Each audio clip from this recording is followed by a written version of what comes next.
same heartbeats, got a brand new plan.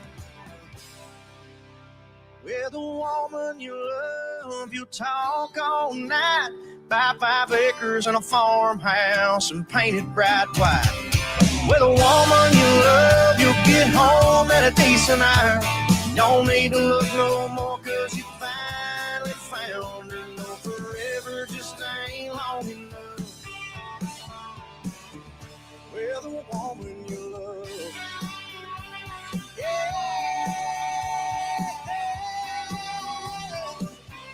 With a woman you love.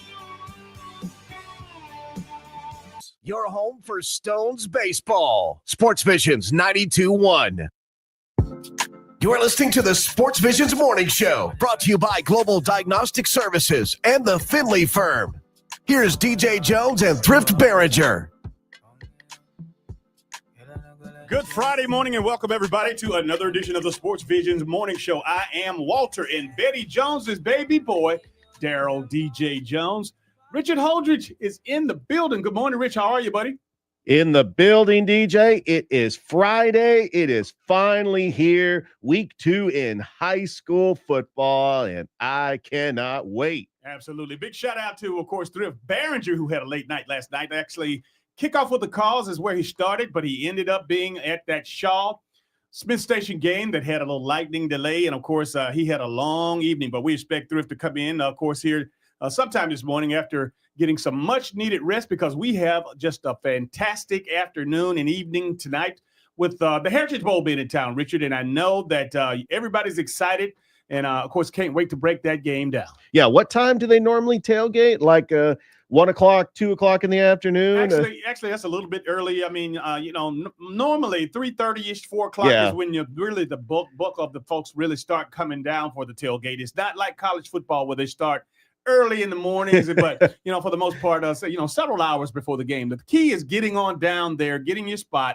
And, again, whether you're going to tailgate or not, I want to put this PSA out there for everybody because it's going to be traffic galore with the Clingstones battling Pensacola over at Synovus Park. And, of course, with the crowd that we're expecting. And, again, this is, without the inclement weather. We don't know, and we're not going to mention it a whole lot, but the rain is in the forecast, and it delayed some of the games last night. Yeah, there is going to be rain in the forecast. It's looking like a 50 to 60% chance of rain right at kickoff. If you're going to go to the Heritage Bowl, I suggest that you drive up Victory Drive and make that left onto Lumpkin Street, or there might be additional parking at the Civil War Museum, but come into the entrance where the softball fields are. You don't want to come in the entrance where Victory or where Veterans Parkway is, where you see the Civic Center, because that's going to be Clingstones parking. But if you're there early tailgating, then you got your parking space secured. So that's actually a good idea. I was part of the tailgating last year.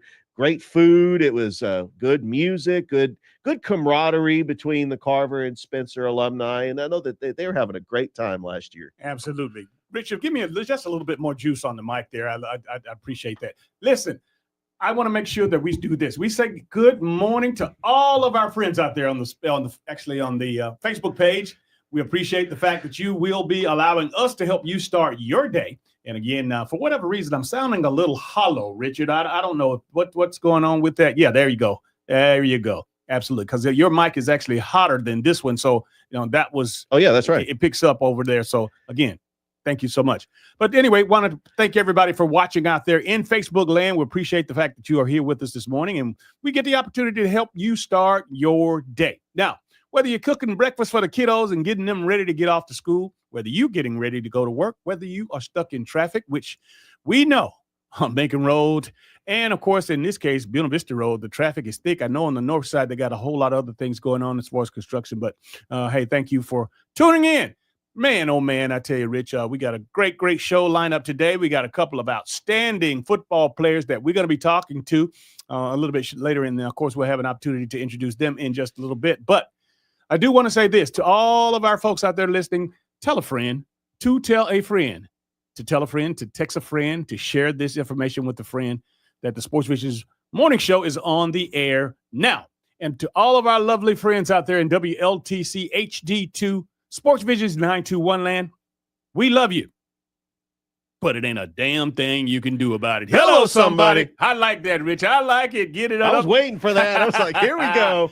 Absolutely. Hey, man, what a fantastic day yesterday. I mean, between, having the opportunity to speak to the Carver Tigers football team. Again, they have a Thursday annual dinner that's done by Christ Community Church, where, of course, that church has adapted the program, and they bring in, a nice meal. Yesterday was Chester's Barbecue, and they fed the team and the coaches, and actually some of the, Josh Heath is the FCA team chaplain for George Washington Carver Tigers, and he asked me, along with, of course, Jarvis Jones and the principal, LaCoya Day, and the assistant principal, Tay Watts.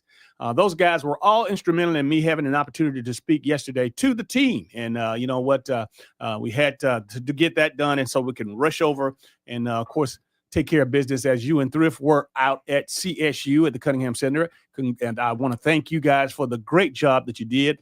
The hits that you got on prior to me getting there, had a chance to go back and look at those.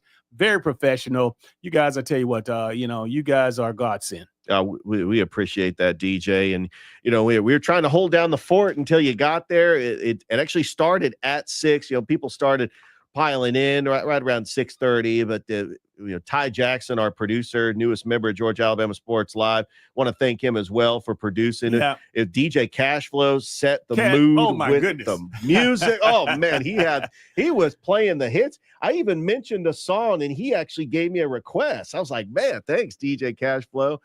Just great atmosphere. They had a silent auction, a lot of sports memorabilia, a lot of cool things out in the hallway. They set the vibe with the cheerleaders. We even had a dance off by the mascots. That was a lot of fun too, and plus great food. Absolutely, and congratulations to the University of Georgia, number one team fan. Of course, her name is Lane White, and she won the number one fan. And again, I just give you a little information about Lane. She works at risk management and insurance at Yates LLC and has been a Bulldog fan in her entire life. And she's a 4th generation Bulldog, and her UGA actually is in her blood. She's attended the game since the age of 2 years old and hadn't missed a game during a football season yet.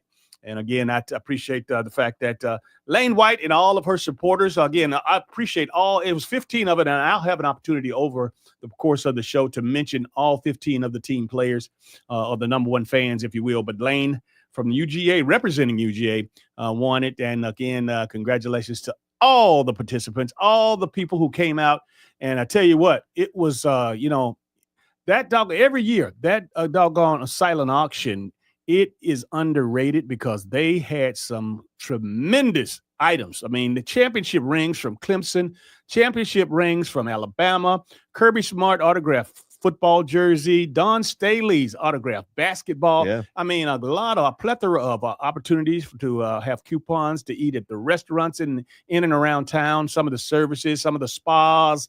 Man, again, when you look at, some of the bids, just say something that would normally cost $250. Right. Well, it was just an open bid, and it might be somebody might put $75 on there. So you're talking about getting something, $250 worth of a service for $75. That's a tremendous discount, and the money is all going for a tremendous cause. Yeah, I was actually going around right before the auction was about to close. They closed the auction at 8:20. There were still some items that nobody written their name down. And, they started the bid like at $10. You could get a value worth $200 for $10. Yep. They had season tickets for the Braves. Of course, every year the Columbus Lions donate season tickets. Yeah. And so, Coach Daniels was there with some of his staff on the Columbus Lions. I mean, they had a picture of Tiger Woods and Michael Jordan playing golf. I mean, that was a pretty cool item. Yeah. They had Chris Davis, the kick 6. He's got number 11 jersey for Auburn. If you're an Auburn fan, getting it signed by Chris Davis, that was a big moment. I mean, such cool stuff. A Brock Bowers jersey for the University of Georgia. Yeah. I was just excited. There's just a lot of memorabilia that's really sentimental to these passionate college football fans. And all the mascots that were out there. I tell you what, they had the Falcon, Falcon's the mascot, as well as, of course, you talk about who else did you remember? We had Thrasher from Columbus Tech. Yep. Torch from the Columbus River Dragons. We also had Buzz. And we didn't see Buzz is from Georgia Tech. Georgia Tech, yep. That's right. And we didn't see Uga, but there were 2 English Bulldogs that were out. And so they possibly a future Uga, maybe. Tell you what, they look really good. So I had a chance to take a couple of pictures with those beautiful Bulldogs, man. And I tell you, just a tremendous day, all in all. And again, congratulations to Kim Rosicki.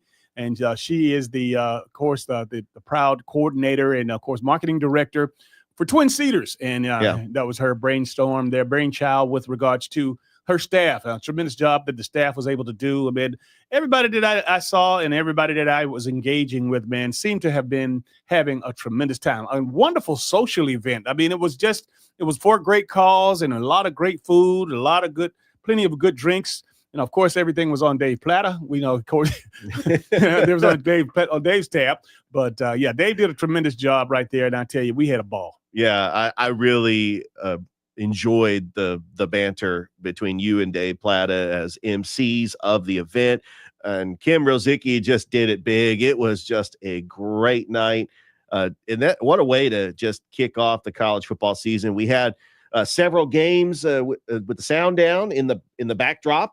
And so, trying to just look at, the SEC championship from last year between Georgia and Texas, the national championship from 2 years ago between Michigan and Washington. And if you're a college football fan, there's nothing better than just to have that atmosphere of tailgating, but also watching a game in the background. There's a lot of events going on. Right. But some of those people, you want to see kind of a football game in the background just to set the mood that college football is back. Absolutely. So I think I'll go ahead and mention all 15 of the, the number one fans to participating because they deserve a credit. We ended up raising over $115,000. I didn't get the final mark, but we'll be talking to Kim Rosicki probably next week, if not today, to get the final count. But man, that's 3 years in a row for over $100,000, man. And that's a big deal. And again, I just appreciate the opportunity to, again, lead the efforts in this particular fundraiser. But again, a lot of the credit and most of the credit goes to these number one fans representing the University of Alabama, Marty Reynolds Dodd, of course, representing Albany State, my friend Kia Chambers, of course, the unsinkable Albany State University, and of course, representing Auburn. Again, it was Brittany Haynes, as of course, Clemson University was represented by Ruthie Height. Columbus State University was represented by Kat Canella.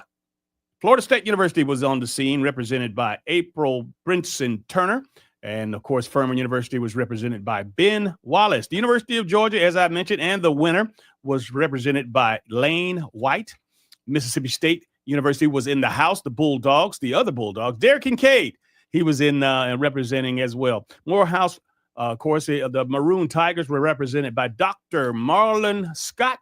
The University of North Carolina, the Tar Heels were represented. And, of course, representing them was Daniel Potter. Ole Miss was represented by Amy Giuliano.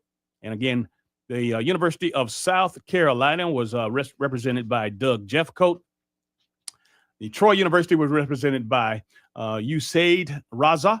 And, of course, Vanderbilt was represented by Will Burgeon. And, again, I think I just have that's everybody. That's all 15, man. I tell you, just tremendous. And a big shout-out to Audrey Cadella, who actually was Miss Georgia. She won. And because she is every bit of 6'5". I mean, she was a tall, beautiful young lady from Alpharetta, Georgia, but has spent quite a considerable amount of time to include her when she competed for the title of Miss Georgia. But the word has it is that, and again, she has a very, very good possibility of winning the Miss America pageant that'll be coming up soon. Yeah, we wish Miss Georgia the best of luck in the Miss America pageant. I know that she spent a lot of time here down in Columbus, including throwing out the first pitch at the Clingstones game a while back. But it was great just for her to be part of the festivities as well.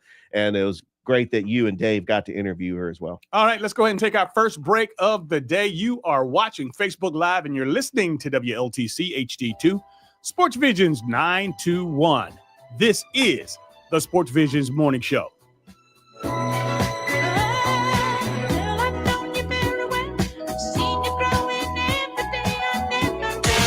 Dan Patrick, thanks for making us your home for local, regional, national sports talk in the Chattahoochee Valley. This is Sportsvisions 92.1. Good morning. I'm Michelle Jennings, and here are your morning headlines. In Phoenix City, District 3 Council candidate Jamar Gales was arrested on Thursday. This is the third arrest tied to an absentee voting fraud investigation. He faces 2 counts of attempting to commit absentee voter fraud and 1 count of conspiracy. Earlier this week, Talia Hardin and Valerie Carter were also arrested. Police say the investigation remains active. With Georgia's primaries 9 months out, Republicans are chasing Trump's endorsement.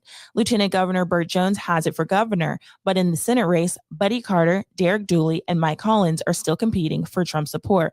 All while Vice President J.D. Vance visited Georgia Thursday, promoting President Trump's One Big Beautiful Bill at stops in Atlanta and Peachtree City. He highlighted the administration's crime crackdown in D.C., while Second Lady Usha Vance visited a Cherokee County school for her summer reading challenge. From WRBL News 3, I'm Michelle Jennings. Have a joyful rest of your day. Good Friday morning. We are waking up to more clouds as we are wrapping up the week with those temperatures near seasonal averages this morning. Scattered showers and storms likely this afternoon and evening with those highs in the upper 80s. Tonight, mostly cloudy and humid, lows falling into the low 70s. For Saturday, scattered rain and thunderstorm chances remain as a front continues to be stalled out across the south. A reinforcing front arrives Monday with slightly cooler and less humid conditions. Famous Footwear has the latest styles from all my favorite brands like Nike, Adidas, Crocs, Converse, New Balance, Birkenstock, and more. And with over 830 stores, Famous Footwear is always nearby with fit experts to make sure my new shoes fit my feet and mom's budget. She says the prices are like really good, so you don't have to overspend to make it famous. Right now, buy 1 pair of shoes, get 1 half off at your local Famous Footwear store. Some exclusions apply.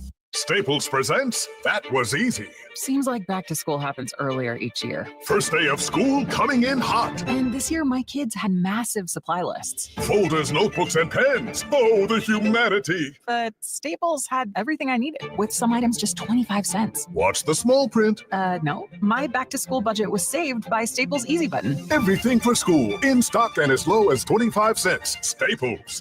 That was easy. In store, online, and on the app. NC 23 while supplies last. Lori's Furniture Express, your express way to save. Fall is right around the corner, and the weather is going to be perfect for gathering outside with family and friends. And now is the perfect time for you to pay a visit to Gory's luxurious outdoor patio. Their outdoor furniture is beautiful and made to last season after season. Sofas, love seats, and even outdoor recliners. And that's only at Gory's Furniture, Alabama Highway 169 in Opelika. Have you downloaded your mobile driver's license yet? If no, why not? The Georgia Digital Driver's License and ID is available in your Apple, Google, and Samsung wallet. It's free, secure, and easy to use.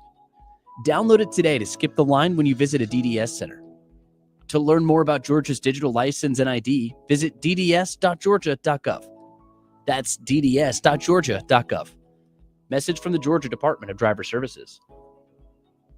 I'm a pretty great multitasker. I can wash dishes and do laundry. I can roller skate while walking my dog.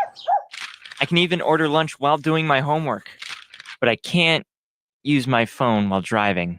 A distracted driver is one of the leading causes of death in the United States. So when it comes to driving, please, don't be a multitasker. Don't drive distracted. A message brought to you by the National Highway Traffic Safety Administration, Project Yellow Light, and the Ad Council. How serious is youth vaping? Irreversible lung damage serious. 1 in 10 kids vape serious, which warrants a serious conversation from a serious parental figure like yourself. Not the seriously know-it-all sports dad or the seriously smart podcaster. It requires a serious conversation that is best had by you. No, seriously, the best person to talk to your child about vaping is you. To start the conversation, visit talkaboutvaping.org. Brought to you by the American Lung Association and the Ad Council. If it's local, it's on the Sportsvisions Morning Show with former Georgia Bulldog DJ Jones and Thrift Behringer. Welcome back to the Sportsvisions Morning Show, TGIF. Thank God it's Friday. Thank God it's football as well.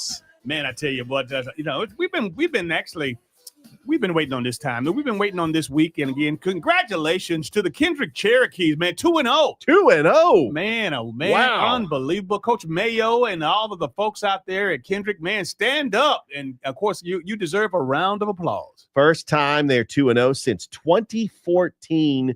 And, they haven't made the playoffs since 2013. But I think Coach Mayo is building something special. Thrift and I talked about on our pregame show on Georgia Alabama Sports Live that Kendrick is one of those possibly could sneak into the playoffs because they've got some winnable games in the non-region. And when they get into region play, they can pick up some wins and possibly get into the playoffs. I love what Coach Mayo is doing there and celebrating the east side of Columbus because Kendrick is 2-0. I know they are happy over there. 13-8 victory over, was it Best Academy? Best Academy, yes. Oh, man. Again, of course, another shout out to Blair Harrison going over to a school that's really been in the basement for the past few years. And, of course, upsetting, or I wouldn't call it an upset, but beating up on his old school, of course, the Shaw Raiders. That Smith Station over Shaw, and they blanked them 24-0.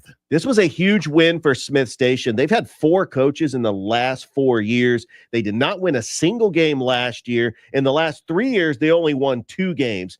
To start 1-0, and I was actually going back in the history books, they have not been 1-0 since 2019. And I think they got a chance to go 2-0. They play Valley next week. We will have that game on Georgia Alabama Sports Live. That will be their home opener.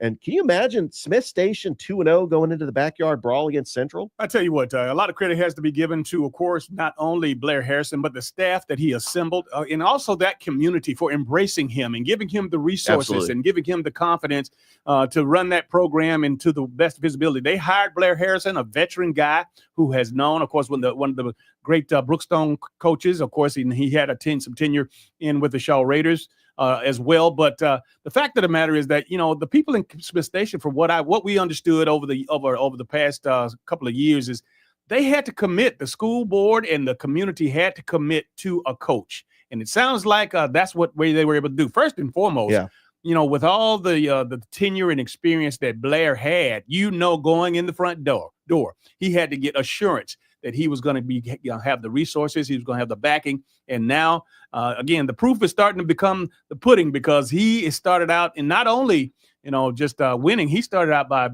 doing a wonderful job blanking Shaw 24-7. I know everybody's scratching their heads wondering how could this happen, but again, it was just something to see. Yeah, and he's got a very special quarterback in Cohen Thomas, who they started running the football, and then they threw Shaw off guard when Cohen Thomas threw that touchdown pass to make it 14-0. But I want to bring it back to Blair Harrison. I've gotten to know him as the athletic director at Shaw. Of course, he was the head coach at Shaw as well, the longtime Brookstone coach, the winningest coach in Brookstone history. Absolutely. He is one of those coaches, that players are going to run they're going to run on a wall for him. I was trying to get those words out, but they're going to run through a wall. Thank you, DJ. Yeah. They are going to play hard for him because he is just one of those old school smash mouth coaches. And you could tell that offensive line for Smith Station was dominant. And that's the way that Coach Harrison plays. The physical ground and pound, and it really paid off in a big win over Shaw. Absolutely. His inaugural victory, and again, hopefully he'll have many, many more. But again, jumping out the gates, again, as a first-year coach, as Jarvis Jones has done. Again, of course, Coach Henley over at Brookstone. Of course, those are 3 coaches, brand new coaches that have showed up and showed out in the early goings of the season. And hopefully they're able to sustain that, because, one thing about it is, when you play that first game and you got a little film on your team, and the people know what your tendencies are, they know what you like to do. So, it gets each and every weekend. So that's why I admire teams that are winners. I admire teams that, have multiple win seasons, because again, when it takes more than just talent, it takes coaching, it takes strategy, it takes a lot of course, again, I call it back and forth, playing chess with the minds of these head coaches, because, they're so advanced now, and technology is such, film study is, and the way they break down, of course, the tendencies, the down and distances. It's a different game. It's a different game than just going out and saying it's me against you. It's a brain trust of their offensive coordinators, the brain trust of your defensive coordinator, being able to, and the folks upstairs in the box being overseeing everything and relaying everything back down to the coaches that are actually calling the plays for the kids on the field. And I think that Smith Station is just happy that there's stability, because I'll be honest with you, DJ. When you have, it is no fault against the coach. I mean, because he had an opportunity and he took it. But when you have a coach that was only here for a month, that's got to be discouraging for these players. It's like I'm trying to buy into this program, and there's a lot of talent in the Smith Station area. Remember, it's the largest school in that area. And when you talk about being in Lee County, a 7A school, they do play a lot of tough competition, but there is a lot of talent. They have the resources. We were there for the groundbreaking ceremony for their new practice field that should be ready by next year. They got a new AD. I mean, the fan base has always been there. I've had the privilege of calling Smith Station games, for Beam, for Georgia Alabama Sports Live. And one thing I've noticed is they have passionate fans, and they will pack out TC Britton Panther Stadium even when the team is not winning games. And so to get a big win on the road, that speaks volumes. And I know they're going to be excited about that home opener next week. Let me go ahead and give the lineup here, Richard, before we go to our next break. I tell you, man, we just got a dynamite lineup here. This running back is one of the best in the University of Georgia's history, one of the best. And I say that with a capital B. His name is Garrison Hearst. And of course, you guys know and love him as a University of Georgia Lincolnton product, of course, but you know him as a San Francisco 49ers great. Yeah, finished third in the Heisman voting in 1992, the comeback player of the year in the NFL twice. Played for my San Francisco 49ers, is one of the best running backs in 49ers history. And Garrison's going to have a special place in my heart because he played for my favorite NFL team and my favorite college team. He's in that category with Guy McIntyre and now Mykel Williams. Absolutely. But Garrison will be with us. And I tell you, Garrison, he makes his rounds on the podcast circuit as well as the radio and talk show circuits because he is beloved in this state and he still it makes his home here. Matter of fact, he is a uniform cop for the Atlanta Falcons, actually on behalf of the NFL. He actually works the Atlanta Falcons games. And again, you wouldn't think this, but you do have to have some order in professional football, NFL, and particularly, guys can't wear whatever they want to do and wear whatever they want to. They got to represent the shield. So uniform cop is what his name, or at least the street name, but he is actually the guy that makes sure that their socks are pulled up a certain way, that they don't have extra T-shirts and all that stuff hanging out, and just representing the NFL. But that's what he does as well. He has a son that was just an accomplished athlete and a powerful sprinter in the state. I'm eager to catch up about his son and what he's doing. But Garrison is beloved in the state of Georgia, beloved all over the country because obviously he took his talents to San Francisco. Yeah, absolutely. I cannot wait to hear Garrison's story. I know I got a few questions for him because I remember him as just being one of those running backs that the 49ers relied on when he came back.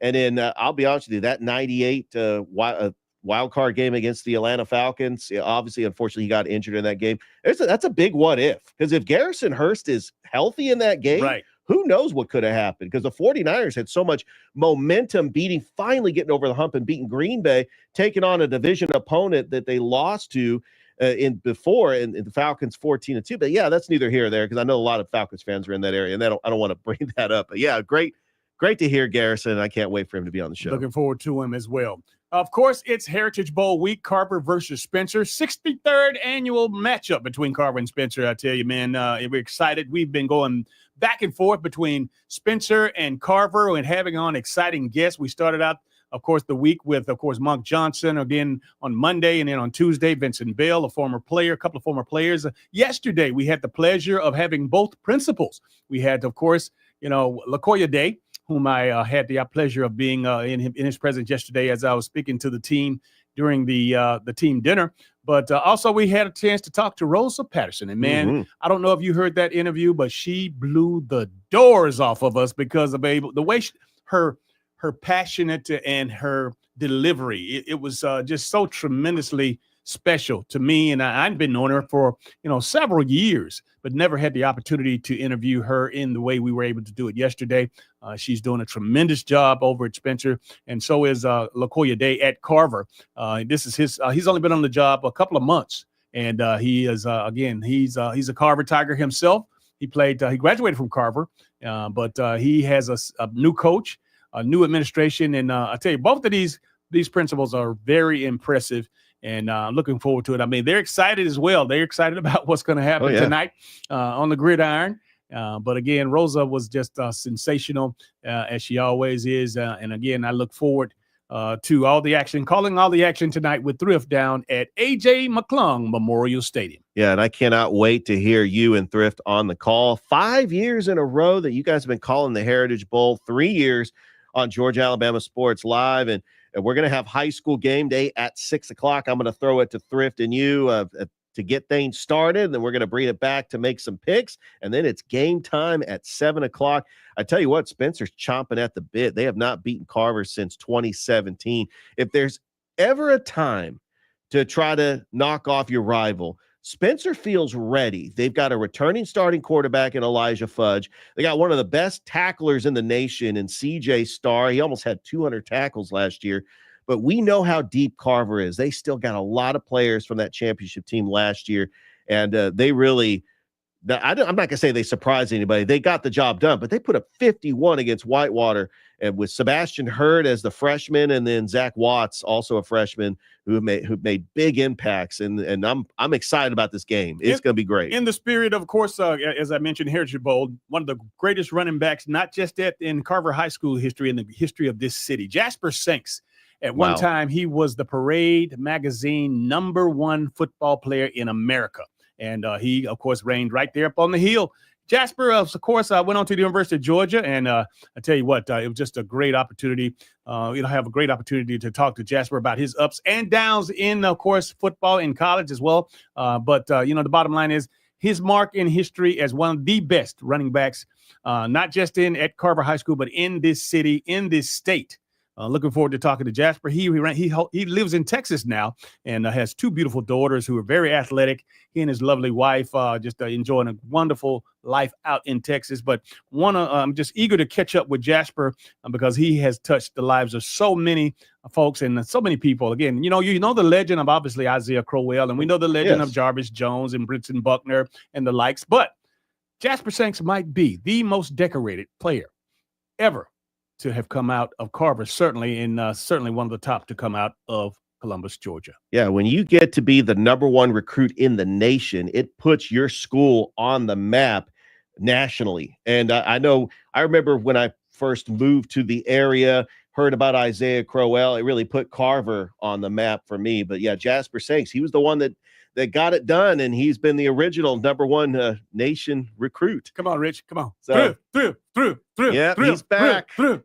Ladies and gentlemen. I know he's chomping at the bit. Entering the room, standing at 6'1", 175 pounds, dual guard, combo guard, Thrift Behringer. He made it in, Rich. He made it. After a long night, I tell you, man. Good. Hey, man, you look good. I don't know. I thought you might have had bags under your eyes, and I thought, oh, my goodness. It was an extremely long night, and I knew this was going to happen. I got home after we cleaned up and everything and grabbed me something to eat. It was about 12:30, and I just went home, threw the bag down, went straight to bed because I had to be up early. And then, of course, what did I forget to do? Set your alarm. Set the alarm. And you don't need no stinking alarm. And it's need multiple alarms because I have one, but I will sleep right through it. But I'm sorry for coming in here like this. But last night was a fantastic game, guys. It was an awesome thing to be a part of, from going from Twin Cedars, getting that started, DJ, then straight to Otis Spencer and seeing that Shaw Smith Station game play out the way it did. It was a great night here in the city. Good deal. Good deal. One more guest that we had to have on here. And again, he's going to be excited. Jack Johnson, who is the voice of the Columbus Clingstones. He'll be with us, and boy, do they have a big lineup for Saturday. Obviously, a big lineup for tonight as well, because, again, you got the Heritage Bowl going on at the same time as Clingstones will be taking on Pensacola. But tomorrow will be, of course, a day that we'll talk about that and a whole lot more coming up next. We're going to go ahead and take a short break. You're watching Facebook Live, and you're listening to WLTC HD2 Sportsvisions 921. We are your hometown sports guy.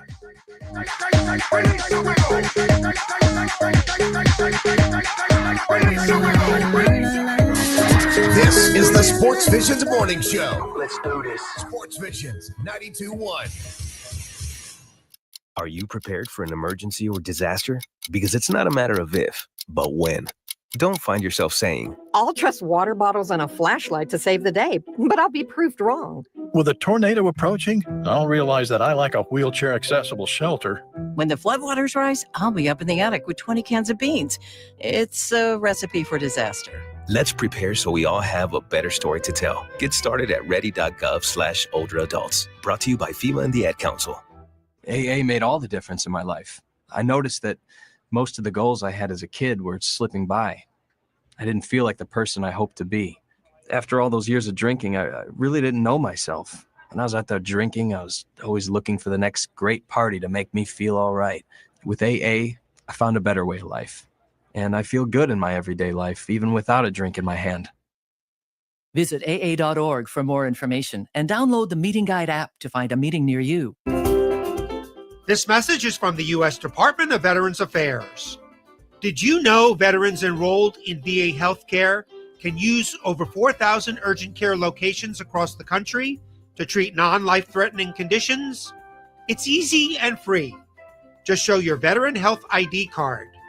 Get the best care for veterans. Sign up at va.gov or visit your nearest VA medical center.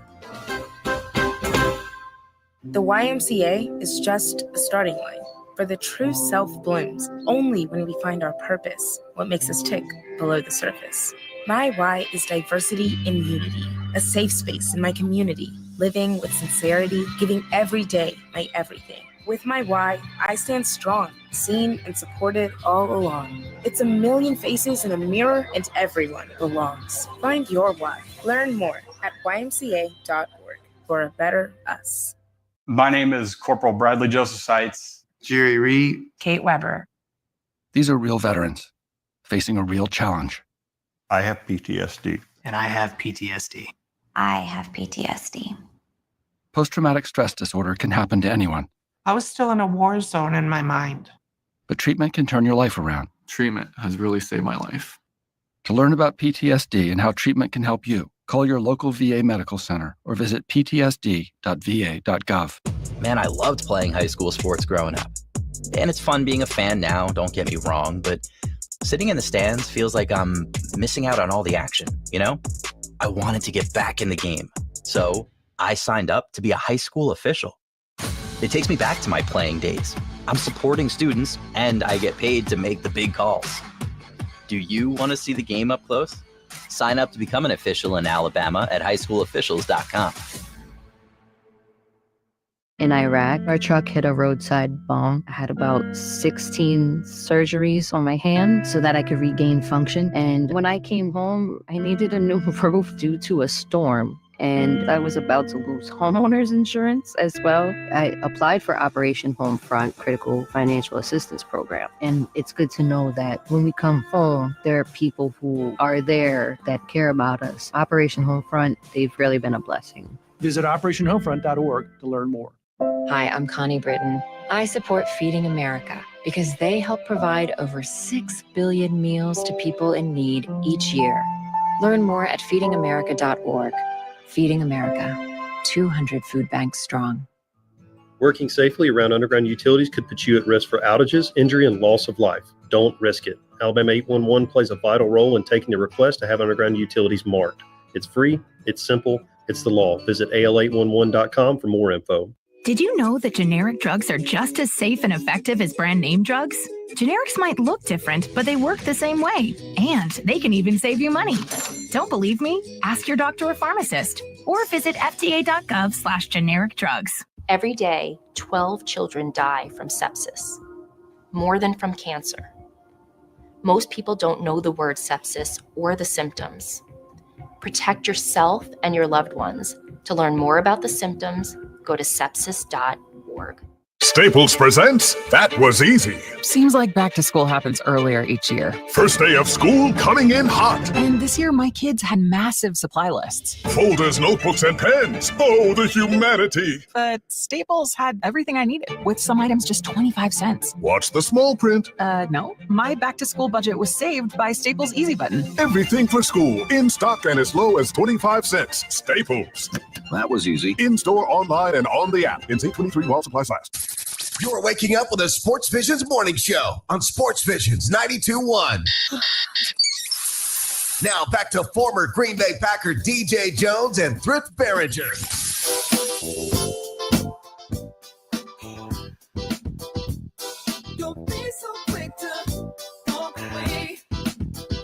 Welcome back to the Sportsvisions morning show. DJ Jones, Thrift Behringer, and Richard Holdridge in the building.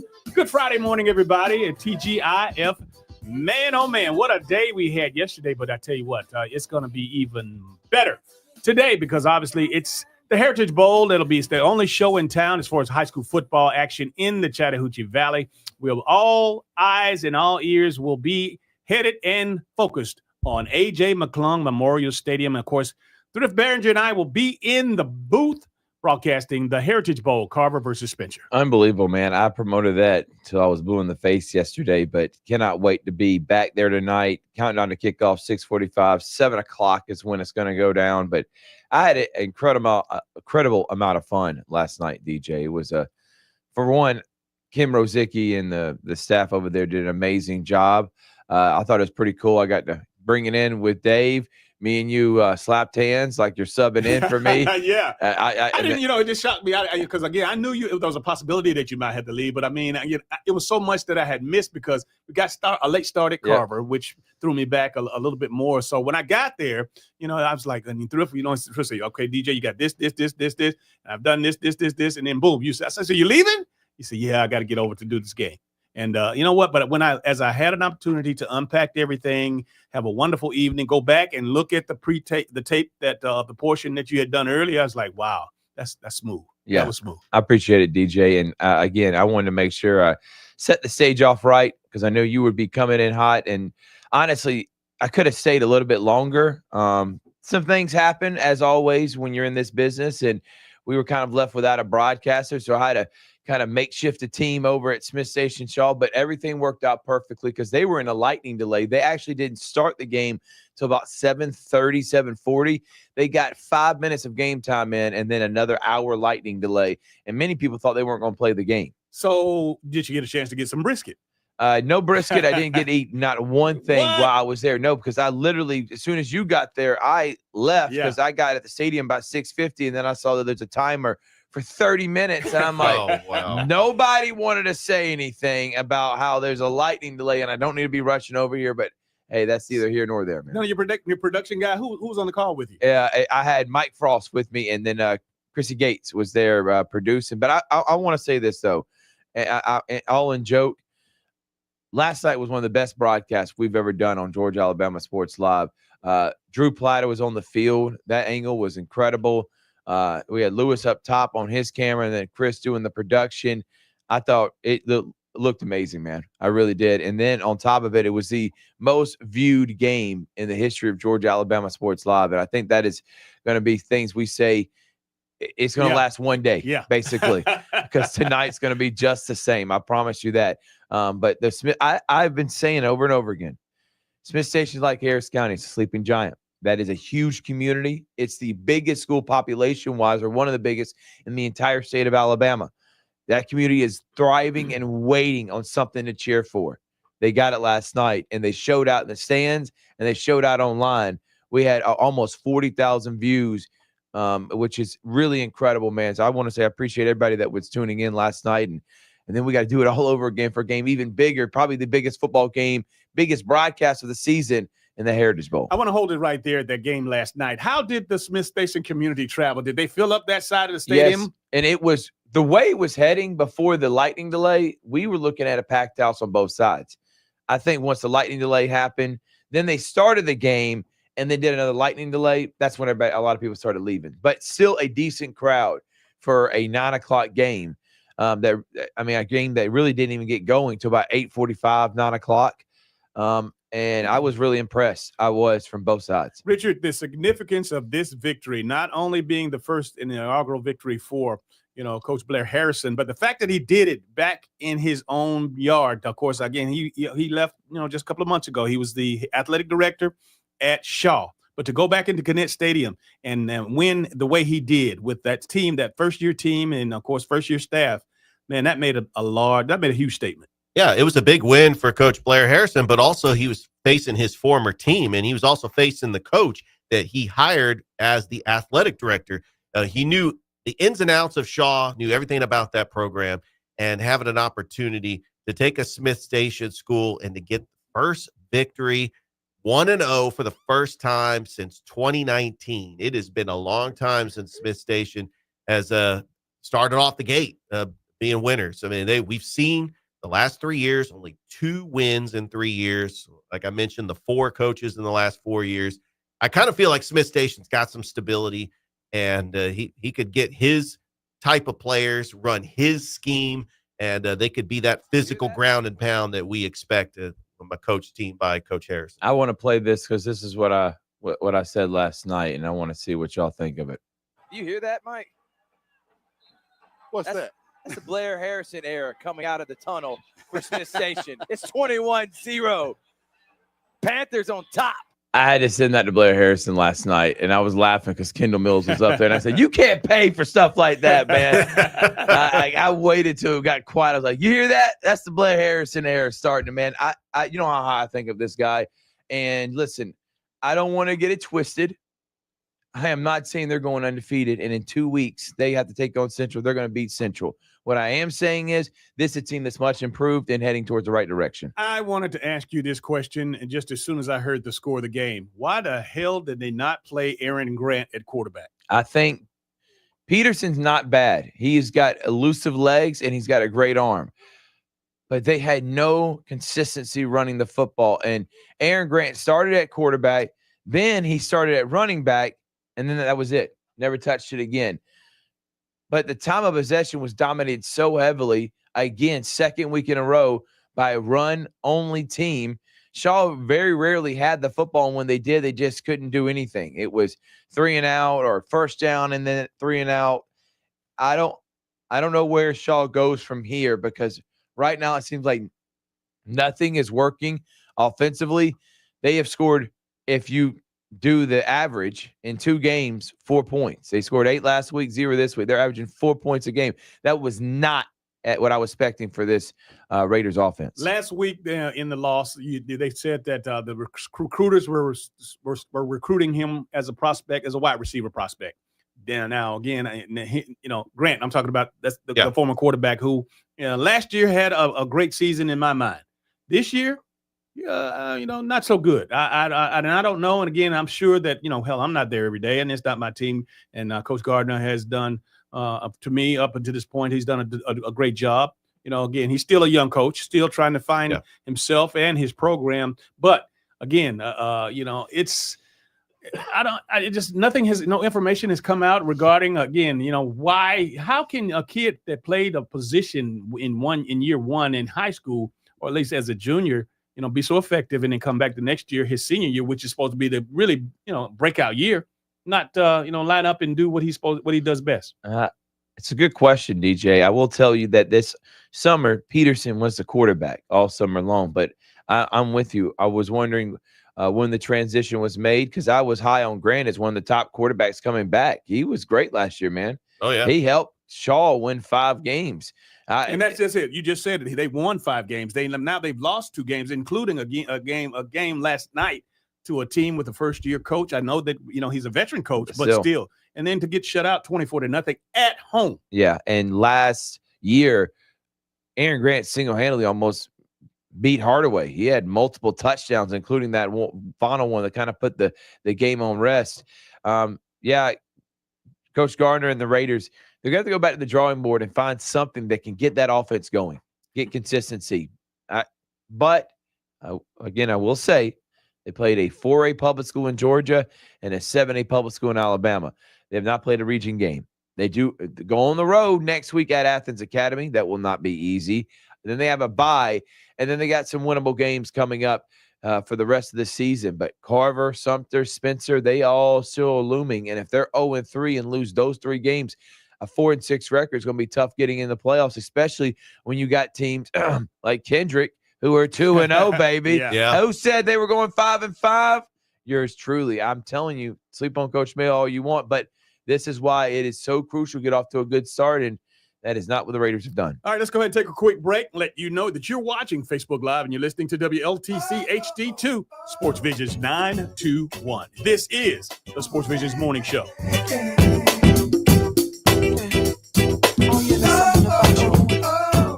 You're listening to the Sports Visions Morning Show. Sports Visions 92.1.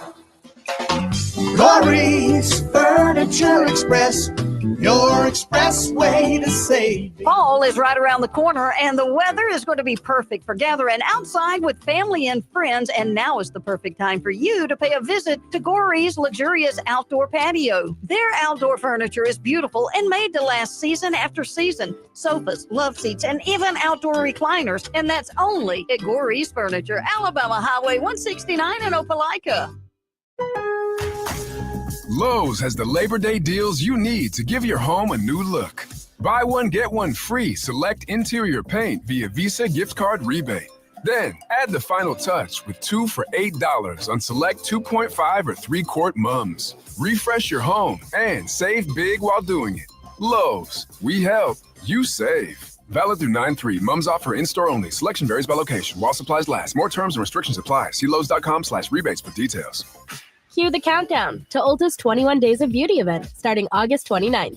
Keep an eye out every day for 50% off daily beauty steals from brands like Sacred and Peach & Lily. And score weekly beauty steals on faves like Smashbox and First Aid Beauty. Plus, say hello to just drop products from Dyson and Sol de Janeiro. Plan your trips now on Ulta.com to shop over 250 beauty steals at 50% off. While supplies last, conditions apply. Ulta Beauty. The possibilities are beautiful. At Cartoons Car Stereo in Columbus, buy it today, get it installed today. That's right, same-day installation. Cartoons, Rockford Fosgate products, stereo head units, amps, speakers, speaker boxes, alarms, remote starts, navigation units, Apple CarPlay, Android Auto, and so much more. Get same-day installation today. Call or stop by today for details. Cartoons on Veterans Parkway in Columbus. WLTC HD2 Casita and W221DP Columbus. You're listening to the Sports Visions Morning Show. Sports Visions 92.1. The only live and local sports morning show. It's the Sports Visions Morning Show with Chattahoochee Valley Sports Hall of Famer DJ Jones and Thrift Behringer on Sports Visions 92.1.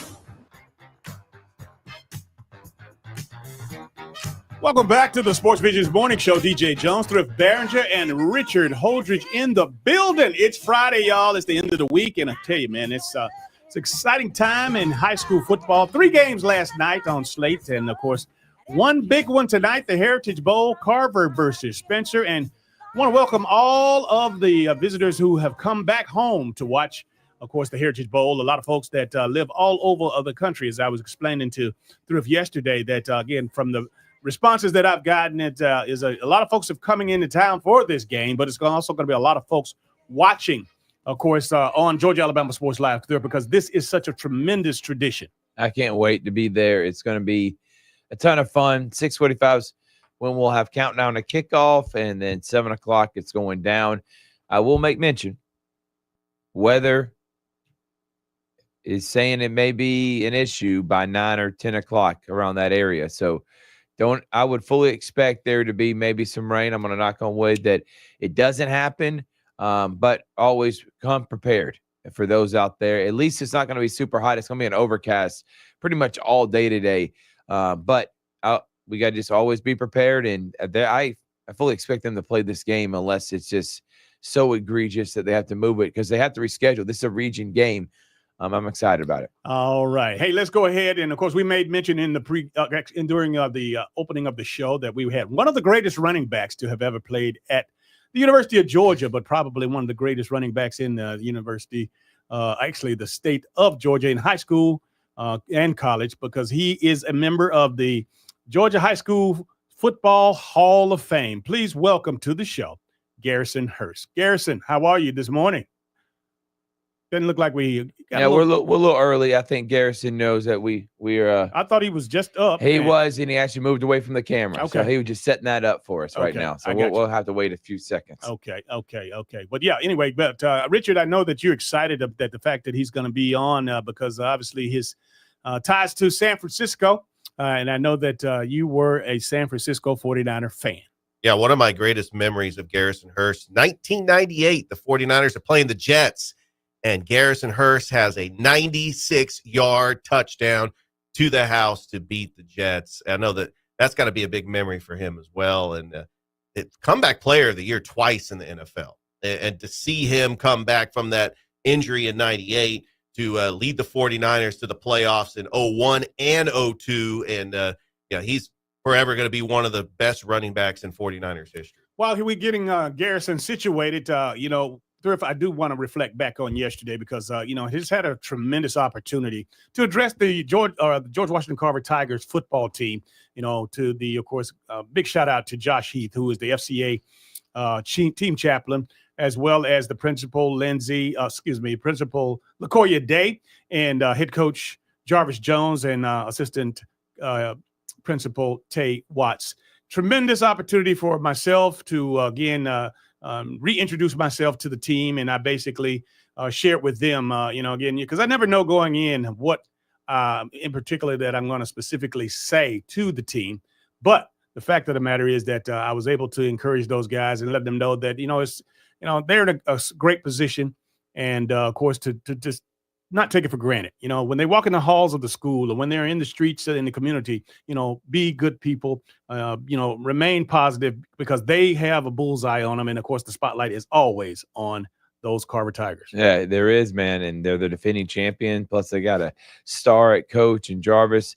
All eyes are always going to be on a team that's full of stars. So can't wait to see them tonight in the Heritage Bowl. All right, let's go back to the monitor and see if we have him with us right now. Garrison Hearst. Good morning, sir. How are you? Good morning. How are you guys? Wonderful, man. Great to have you. Thanks for waking up with us here on the Sportsvisions Morning Show, man. I tell you, but when we made the announcement a little earlier that you were going to be with us, man, I tell you would have thought that you were born and raised here in this community because I tell you what, it hadn't been the same this morning. The station was rattled, I tell you, and the fact that you have one of your longtime San Francisco 49er fans in the building with us, and I say fans with, of course, goodness. The fact of the matter that Richard Holdridge is from San Francisco, from the Bay Area, yes. And I want to just personally say hello to him. Hey, Garrison, I'm a lifelong 49ers fan. I also want to make mention Jack Johnson is a lifelong 49ers fan too, and he's going to be on, but I just wanted to throw that out there. Thrift, I know. Being a Georgia running back, he finished third in the Heisman and then just had an incredible NFL career. I do want to talk about what it took to come back from that injury in 98 to still rush for over 1,000 yards in 2001 and 2002 to help the 49ers get back to the postseason. What were some of the ways to get prepared to make that comeback after that injury?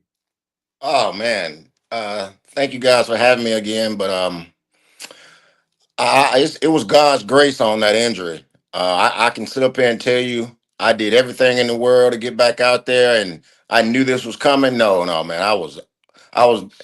Anybody had a prayer for me, I was accepting it at that time.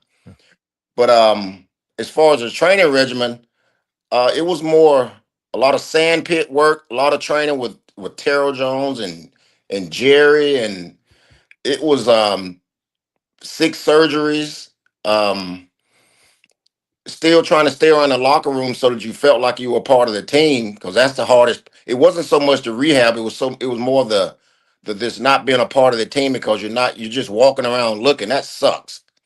Yeah. But I in my head I said, I'm gonna get back. I just didn't want to get back and be, I don't think I was the same back, but I still wanted to get back and be the type tailback that could help the team win, and that was my goal the whole time.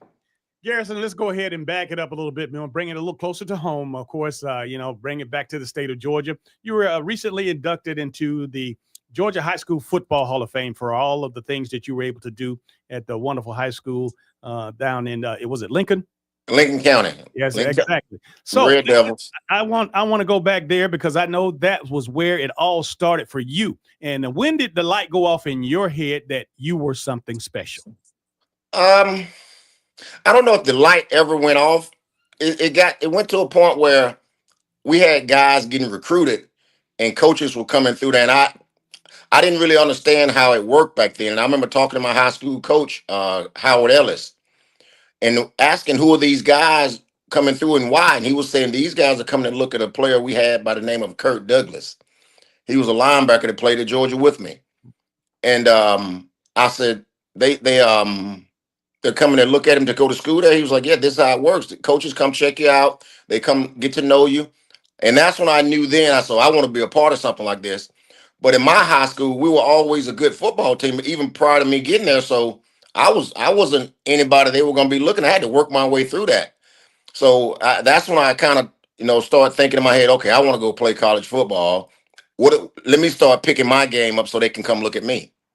Yeah, no doubt, man. And it's talking about looking at you. They did start looking at you, and you ended up deciding to go to University of Georgia. Talk about that recruiting process, why you ultimately chose to go play for the Dogs for your college career, man. Oh, man, I'll say it was a lot of fun visiting other schools, but when I went to Athens, I kind of knew already. I said, hey, this is where I want to be at. It was Athens. If you've been to Athens, you know what it is. It's Athens. On a Saturday. Country. Come on now. Oh, on a Saturday in Athens, and nothing like being a Bulldog on Saturday night. You said it. Absolutely. But it was Georgia actually was the first team to ever send me a letter. Coach Dooley wrote me a letter in the 9th grade, and it started everything for me. Good deal. Now, again, when you talk about the recruiting process, I know, and I don't know how you were, and I do know that I'm on the board and you're in the Hall of Fame, but as far as the high school accolades and all the honors and all the attention, now again, how did you say you didn't, you were just fitting in because some guys were coming to practice, but once you realized that you were you were one of the best. How did that change your life? How did your family, start to, I guess, get acclimated to the fact that they got to start running back here in their son right here in their community? Guys, I'm sorry, you just came back in. I missed the whole question. I said when you mentioned that when you were first started to be recruited, they came in to see someone else, and you were asking the coaches who were these guys. But when you finally realized that they were coming in to see you, and you were one of the top backs in the state, when did it click in your head that obviously it was a different time? DJ, Yes, hey guys, you just came back in when I could hear you. Okay. All right. Like again, I was mentioning all the publicity that the guy got when the coaches were initially coming in to recruit Kurt. Okay. And when you realized that you were the guy and you were one of the best, how did that affect your family? How did that affect your whole attitude toward the game? Oh, that was totally different. And once Kurt went to college, and then now everybody's coming there to see me. I come from a set of parents where you're going to stay in your place, and you're not going to be anything more than you should be, based off just because people come to see you. So I was grounded. I had a grounding service. Believe me, my parents didn't play that. But again, you really start to feel really good about yourself. But it also makes you want to work harder, because then you start to figure out all the other things that it takes to go to school. So now I got to work on my SAT, which was important back then. Now my GPA matters. Now I got to make sure I get my Spanish in, my other class, my lab sciences. So it's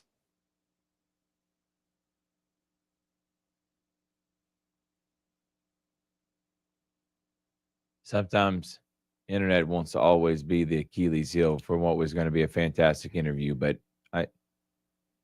hopefully we'll get him back. And again, we have that from time to time, but technology, obviously, what we'll do, we'll go ahead and take a short break, and we'll come back. Hopefully we'll have Garrison with us. You're watching Facebook Live, and you're listening to WLTC HD2 Sports Visions 921. This is the Sports Visions Morning Show.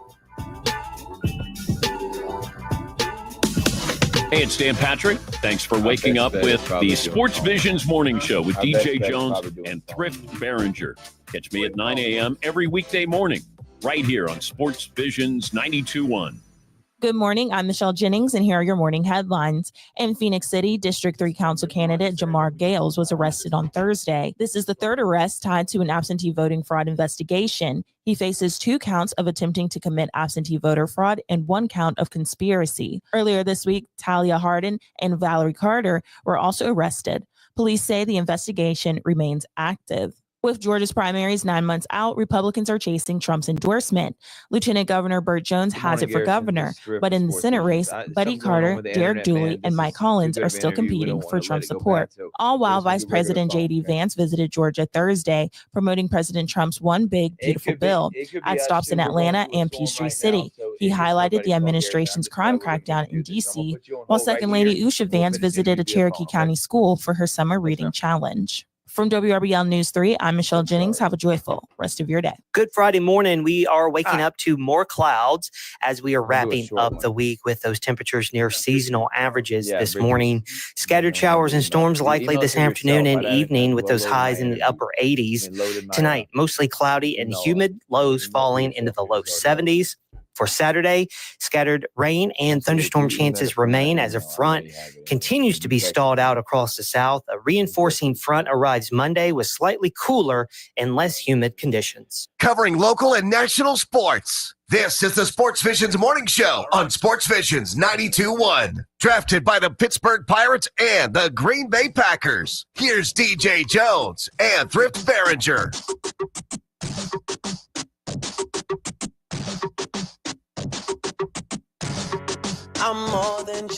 Welcome back to the Sports Visions Morning Show. DJ Jones, Thrift Behringer, and Richard Holdridge. TGIF.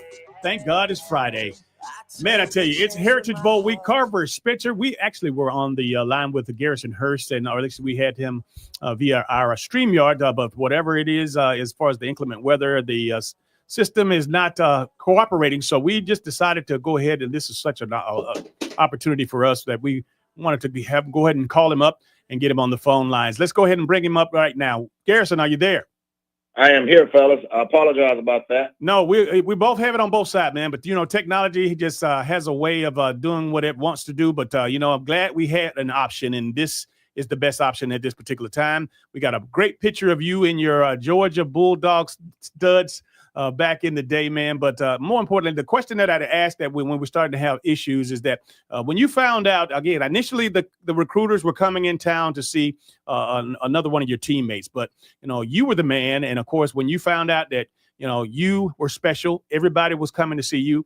How many different colleges and how many different coaches that you had the opportunity to prepare and meet before you made your decision to go to the University of Georgia?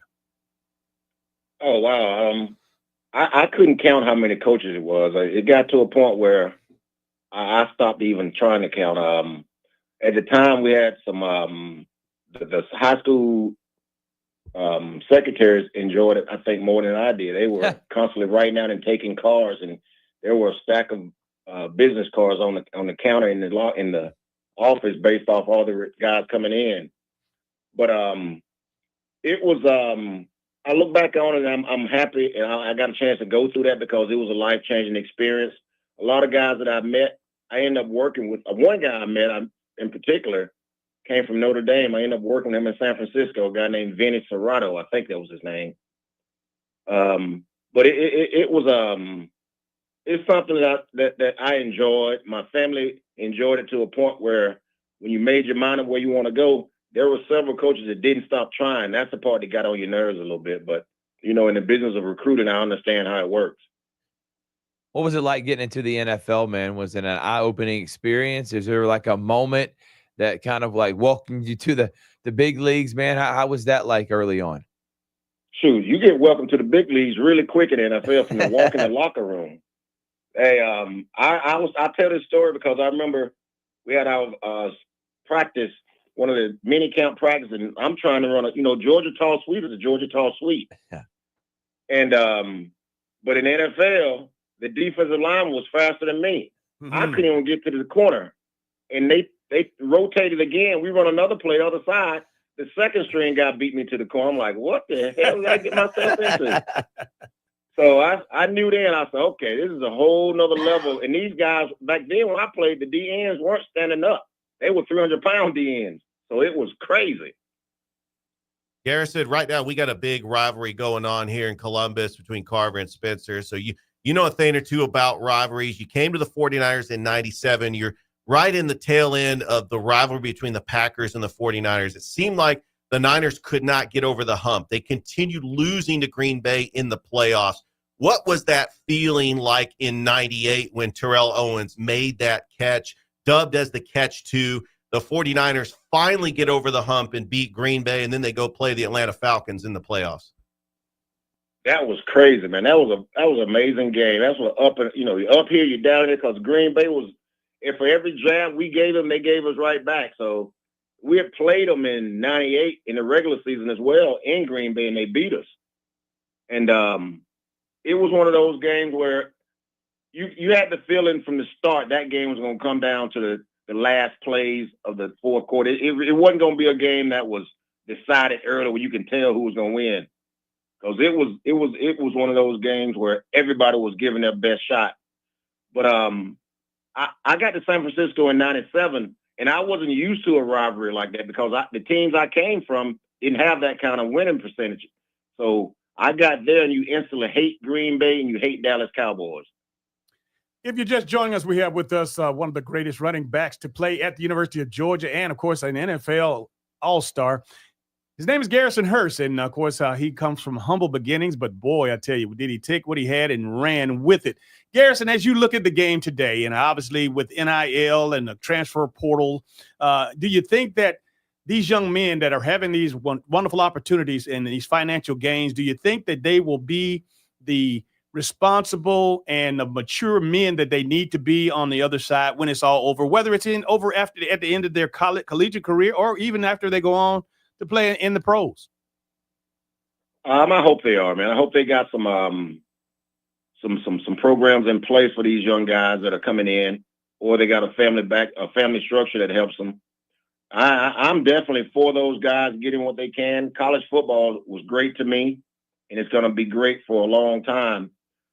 The young men now with social media have such a vast platform they can get on, so their financial gains can be immense. So I want these young men to understand what they get into, and I hope it still comes back where these guys still love the game of football, because at the end, if you don't love the game of football, it's going to show. So I'm hoping the love for the game stays the same. If you play at Georgia, you're going to have to love it. So that's one thing I love. So yeah, yes, indeed. The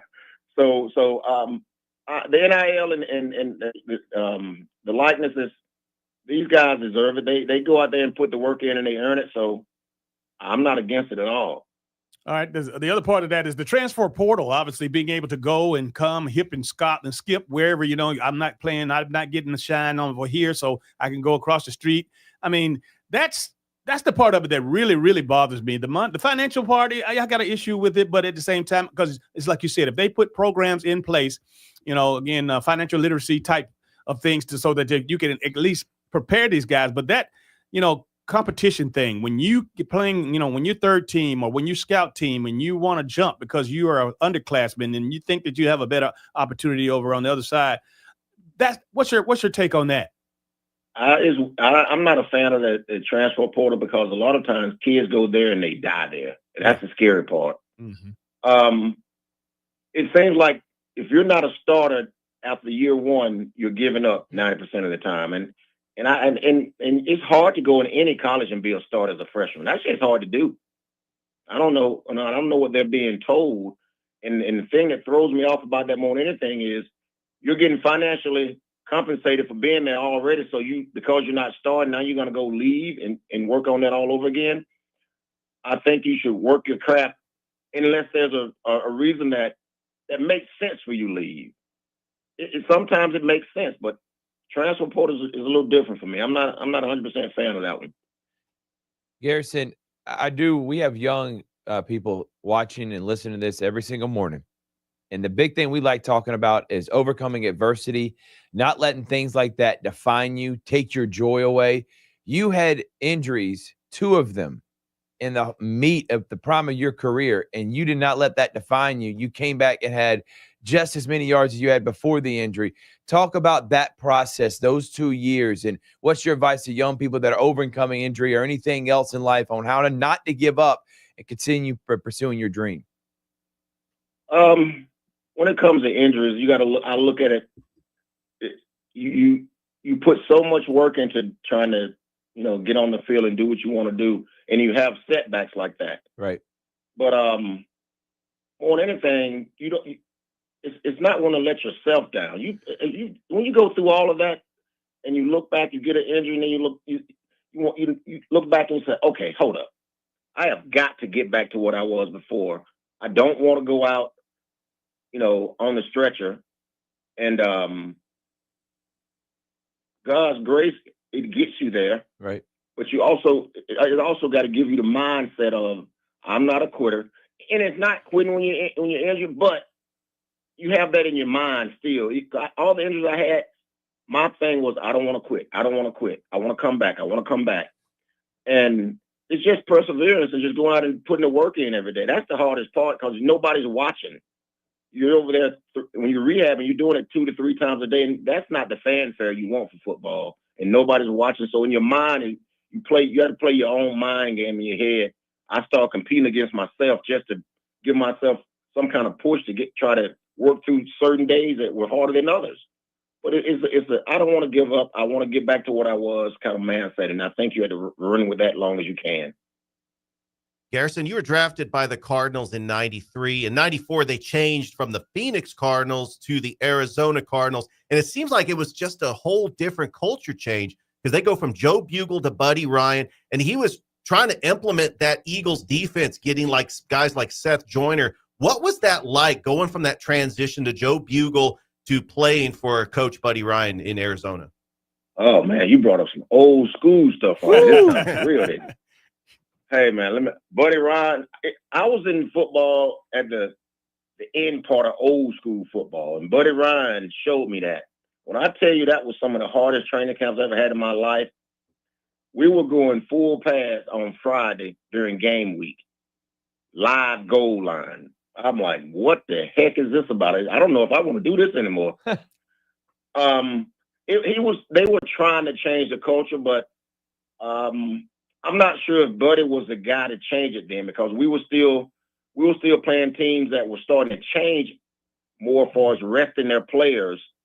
And Buddy counted strictly on his defense to win games. He would tell us, you guys score 1 or 2 touchdowns, our defense will score 1, we'll win.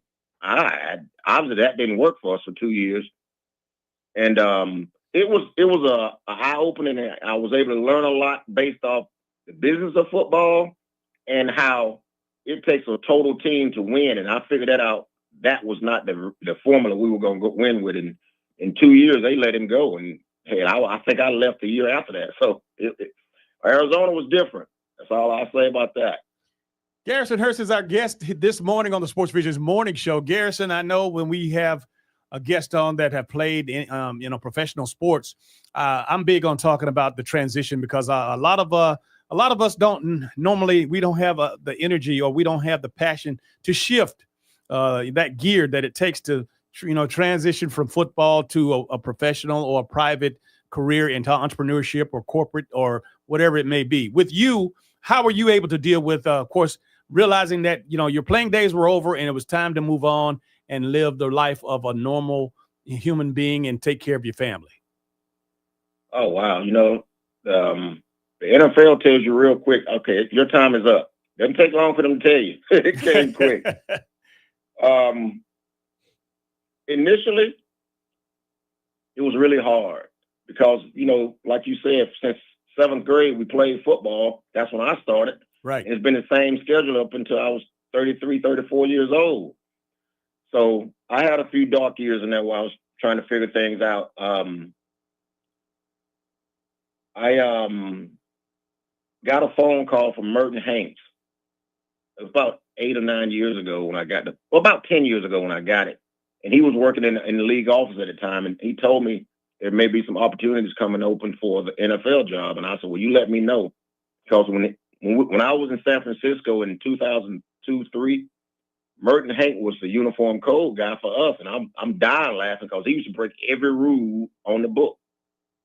So now he's the guy that's enforcing. I told him, I said, when I'm done, I want to do that job. And he said, I'll call you if it comes open. And never thought in a million years he would. And he called me with that job. And I've been doing that now, almost 10 years. Initially, I've had a few entrepreneurships with construction and marketing. But I got into this, and I've been just as happy ever since. Good deal. Now, again, as you watch the game in Athens, and you know it's nothing like being a Bulldog on Saturday night, and I don't know how often you get an opportunity to go back and of course, and get involved. And Kirby is a different animal. Obviously, we played back during an era with Coach Vince Dooley was outstanding, Jim Donnan and Mark Rick, but Kirby Smart, man, he came in cracking the whip. And have you had any interaction with Kirby at all? Oh yeah, I knew Kirby because Kirby came in right after me, and when you first leave Georgia, you're back all the time. So I got a chance to hang out and get to know him then back in his college days. I love what he's doing. I think that was nothing against other coaches, but I think that was the thing that was needed for Georgia to get past the hump, if you know what I'm saying. They've had great years prior to him, but it was just something we needed, another move or another kick. And Kirby Smart came in there and changed everything. I think, in my opinion, it was more mental than anything. And when you get the mental side down, the physical side comes next, and that's then championships show up, and that's what happened. Garrison, I do want to bring it back to your playing days at Georgia. That was an incredible season in '92. Went 10-2, finished third in the Heisman. And you talk about just that brotherhood of running backs at Georgia. What does that mean to you as a player to play at Georgia and follow the likes of Herschel Walker, Tim Worley, and then also just be inspiring to running backs that came after you, like a Todd Gurley or a Nick Chubb or a Sony Michel? Just talk about what it means to just be a running back at Georgia and how special is that? Oh, man. I remember going to – back then you would go to the games and watch the game, and the recruiting coordinator at the time when I was going up there was Bob Pitter.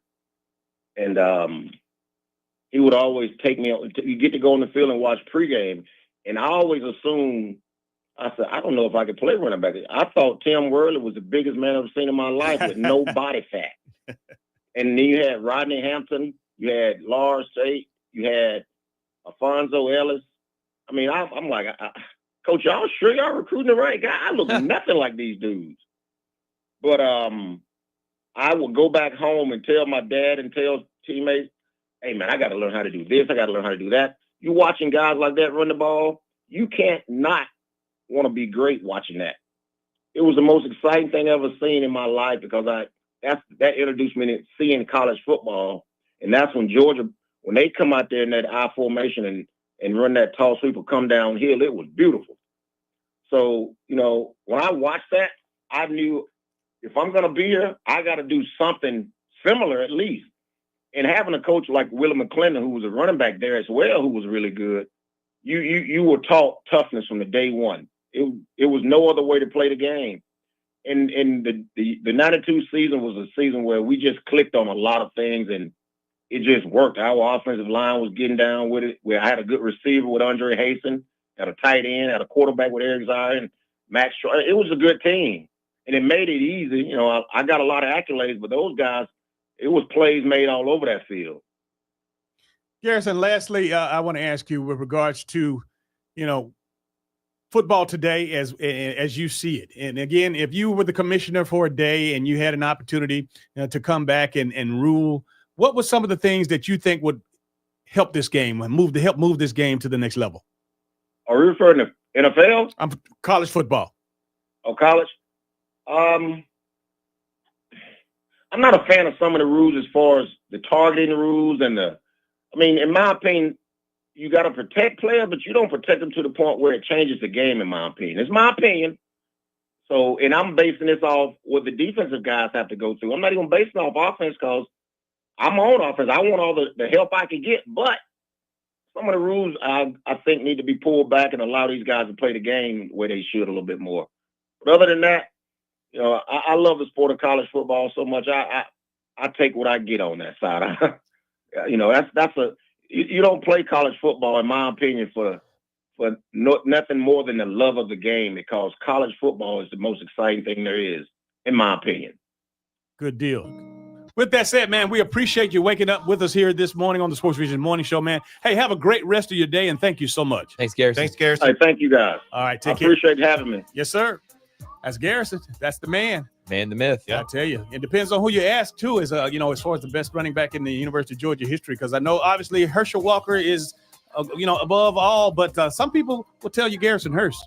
Yeah, I put him up there, top 3, no doubt about it. Yeah. Very, very tough, shifty, fast, young running back. All right, we're gonna go ahead and take a break. You're watching Facebook Live and you're listening to WLTC HD2 Sports Visions 921. This is the Sports Visions Morning Show. Come on and get a piece of this late night lover, the one that swings like no other. I know I got a lot of things I need to explain, but baby, you know the name, and love is about pain, so stop the plane. You're listening to the Sports Visions Morning Show. Sports Visions 92.1.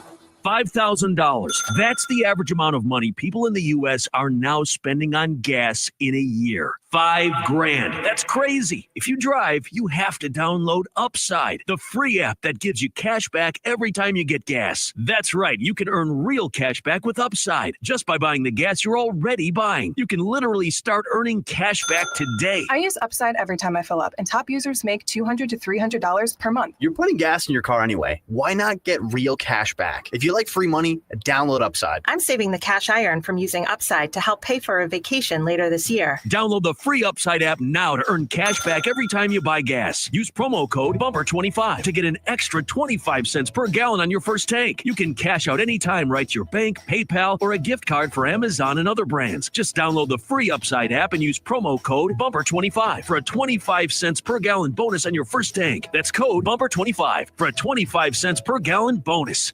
Staples presents That Was Easy. Seems like back to school happens earlier each year. First day of school coming in hot. And this year, my kids had massive supply lists. Folders, notebooks, and pens. Oh, the humanity. But Staples had everything I needed, with some items just 25 cents. Watch the small print. No. My back to school budget was saved by Staples Easy Button. Everything for school, in stock and as low as 25 cents. Staples.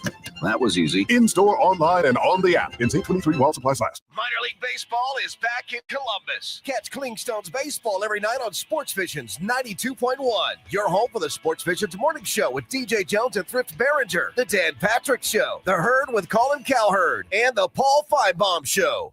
Man, I loved playing high school sports growing up. And it's fun being a fan now, don't get me wrong, but sitting in the stands feels like I'm missing out on all the action, you know? I wanted to get back in the game, so I signed up to be a high school official. It takes me back to my playing days. I'm supporting students, and I get paid to make the big calls. Do you want to see the game up close? Sign up to become an official in Alabama at highschoolofficials.com. Corey's Furniture Express, your express way to save. Fall is right around the corner, and the weather is going to be perfect for gathering outside with family and friends. And now is the perfect time for you to pay a visit to Corey's luxurious outdoor patio. Their outdoor furniture is beautiful and made to last season after season. Sofas, love seats, and even outdoor recliners. And that's only at Corey's Furniture, Alabama Highway 169 in Opelika.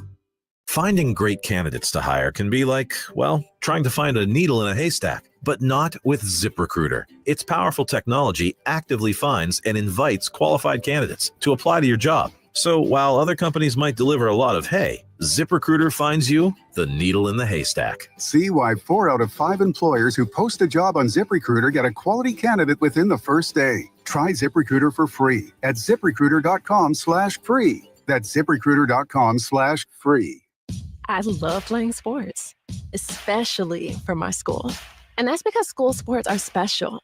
It's where it's safe to fail. It's where we're taught resilience, where our fear becomes confidence. It's where we learn to get back up after every fall. School sports are where 7.8 million students go from I can't to I can. This message presented by the GHSA and the Georgia Athletic Directors Association. Don't think you qualify for affordable health care coverage? There might be another option for you. With Georgia Pathways, you may be eligible for no-cost health insurance. Pathways is an option just for Georgians, offering coverage for doctor visits, prescriptions, and more. Don't assume you're out of options. Your path to better health can start today. Visit pathways.georgia.gov to learn more and apply today. Paid for by Georgia Department of Community Health. If it's local, it's on the Sports Visions Morning Show with former Georgia Bulldog DJ Jones and Thrift Behringer.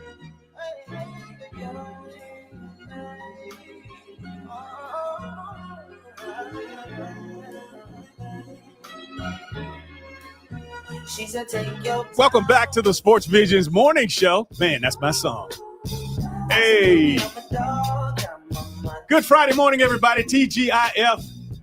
Big shout outs to Garrison, Hearst, star running back for Lincoln County. Of course, big shout out also to my main man who's up next. Go from one great Georgia running back to another, Jasper, Sanks. Welcome to the Sports Visions Morning Show, my friend. How you doing? Man, awesome, man. Thank you for having me, DJ. Hey, man, you loving that groove we in this morning? You in one. Great vibe. Absolutely. Hey, man, so good to see you. So good to talk to you yesterday. And by the way, I did have an opportunity to speak to the Carver Tigers and as they prepare for tonight's game. Thrift and I will be on the call, man. And if you want to watch the game yourself, go to Georgia Alabama Sports Live, and you'll be able to see the game, and you'll be able to hear Thrift and I do it. So I want to give you that information up front. All right? Awesome. I appreciate that. Good I deal. Definitely will be in tune. Yeah, absolutely.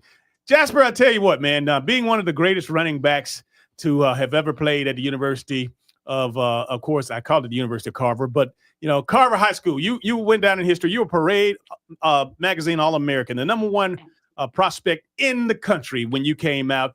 And, the trials and tribulations that you experienced, I salute you on coming out on top, because at the end of the day, it's all about navigating this world we call or this thing we call life. And you seem to have mastered that, man. And I want to congratulate you on that publicly. Thank you. I really appreciate that, DJ. All right. Let's go back in time. Let's go back in time. Obviously, you were everything in basketball and football at George Washington Carver High School in the 90s, man. And go ahead and let us know exactly. Let's start with the basketball side of things, because a lot of people have forgotten about, how great you were at basketball, how you were ranked by the best prognosticators in America as far as a high school basketball player. Yeah, absolutely, man. Basketball, like we spoke yesterday, basketball was my first love at first. I wasn't even going to play football at Carver. But thankful for my uncle, Ricky Alexander, along with Wallace, my main man, Wallace. Yes, yes. But basketball was, man, it was everything. Nike camp, first year Nike camp, 1995. Man, seeing people like, far as like our coaches was like the top college prospects at the time. Ray Allen, Jimmy Jackson, Tim Duncan, crazy. But I was playing beside Mike Bivens, T. Cleveland. Man, it was surreal. Steven Jackson. The name goes on and on, man. Just about every top NBA player that we seen around that 90, 2000 area, I got a chance to rub elbows and play basketball with them. 2 years. For 2 years. It was unbelievable to go there, the Nike camp twice, and being, top 10 point guard in the nation. It was definitely a great experience. Man, and you talk about that being your first love. That is my first love, and having the ability to play in front of these coaches and stuff, man. But I do want you to talk about your relationship with the man himself and Coach Mahone. How was that like playing for Coach Mahone back in the day, man? Listen, man, I tell people all the time, man, I was a lucky guy to have two coaches like Coach Mahone and Wallace Davis. Passionate. They taught us more about life than the actual sport. And Coach Mahone was big on being in shape, man. I mean, he ran us to death. You hear me? He didn't let up. Aggressive. Awesome, man. Awesome, man. One of the best basketball coaches, high school coaches by far out of that city, man. Father figure, coach, friend, he did it all, man. It wasn't nothing he wouldn't do for us. And man, we had a great run. A great run. Yeah. Jasper, talking about that basketball, man, I'm sure some people were like, huh? What? Was he all of that? And again, those of us who again just knew the name and knew you from your football, genre, and again that basketball thing, it makes people shake their heads. But you were one of the best basketball players in America coming out of college at that time, and you made a decision. Obviously, that you said you almost did not play high school football, but you did, and not only did you play, you became one of the very best, not just in this city, in America. And so when you came out, but Parade Magazine was the thing now. It's so many different magazines and so many different, categories now. But back then, Parade Magazine was the stuff. And they were the gospel. So again, being this tremendous basketball player and then finding yourself being one of the best, or if not the best, college or at least high school football player, what and who were some of the people that were able to help you navigate this thing? Because again, that was a lot of heady stuff for a young, 17, 16-year-old kid. Obviously my support, my family, my mom, my dad, obviously, and my AAU coaches, man. Coach Mahone, Coach Davies. Obviously I had a great relationship with both, but me and Wallace was extremely close. Man, a lot of wisdom from Coach Davis, who always supported me playing multiple sports. He always found a way to be there, even when I think he wasn't. He was always there. He constantly. One of his favorite things he always would say was just stay the course. Stay the course. No matter what, stay the course. Don't go through things. Just keep fighting. Don't give up. And I was blessed to have a coach with that experience. Along with several other coaches. My running back coach, Coach Perry, man, he was phenomenal as well. But definitely, Coach Davis and my AAU coach was definitely a big integral part of helping me navigate through that. Talk about that recruiting process, because when you are one of the top basketball players in America and you're one of the top football players individually, that's one thing. But it was a combo thing with you. How did the recruiting? How did you handle day to day? How did they? I mean, just give us some kind of explanation of what you went through, man. I tell you what, man. It was. I can remember being in basketball practice with Richard, and Richard didn't allow all those scouts to come in. He wasn't having it. He didn't want the football or the basketball scouts? Well, it was a combination of both, right? It was a combination of both, but he was a great sport, and basketball coaches came in. Auburn, Alabama, Georgia, you name it. I mean, they all was in the practice in basketball. Same thing with football. Football was even crazier. I think every day my senior year, I had a schedule of these coaches that would call and wake me up in the morning. Terry, Coach Dunn, Spurrier, Lou Holtz, surreal. Every morning it was a different coach. DJ. Every morning it was a different coach. Hey, good morning, Jasper. Just want to get up, have a good day, man. Go work hard. That recruiting process was unreal. It really was. It was hectic, man. Hectic. Jasper, you were a little bit before my time, man, but I tell you what, I've heard so many great stories, and my granddad, longtime coach around this area, he always makes mention when I ask him some of the top players that's ever been here, he always says your name, and he's been coaching for over 30 or 40 years. What was it like during that time period, being the man here in this Columbus, Georgia area, man, being able to walk on water and everybody, that's Jasper. It's got to be pretty cool when you got to go through that at such a young age. Jasper, before you answer that question, ask Thrift who his granddaddy is. He said that, but he didn't tell you who his granddad was. Please tell me. Larry Bush. He coached at Rothschild Middle School, and then The Rock. Yeah.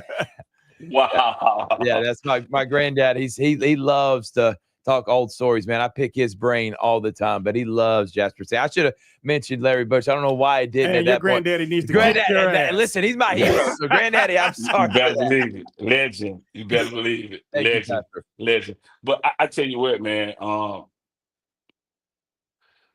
being in the city during that time, being an athlete, top athlete, man, it was wonderful because the city supported you. The city came out, man. It was normal, and the city never treated me any different.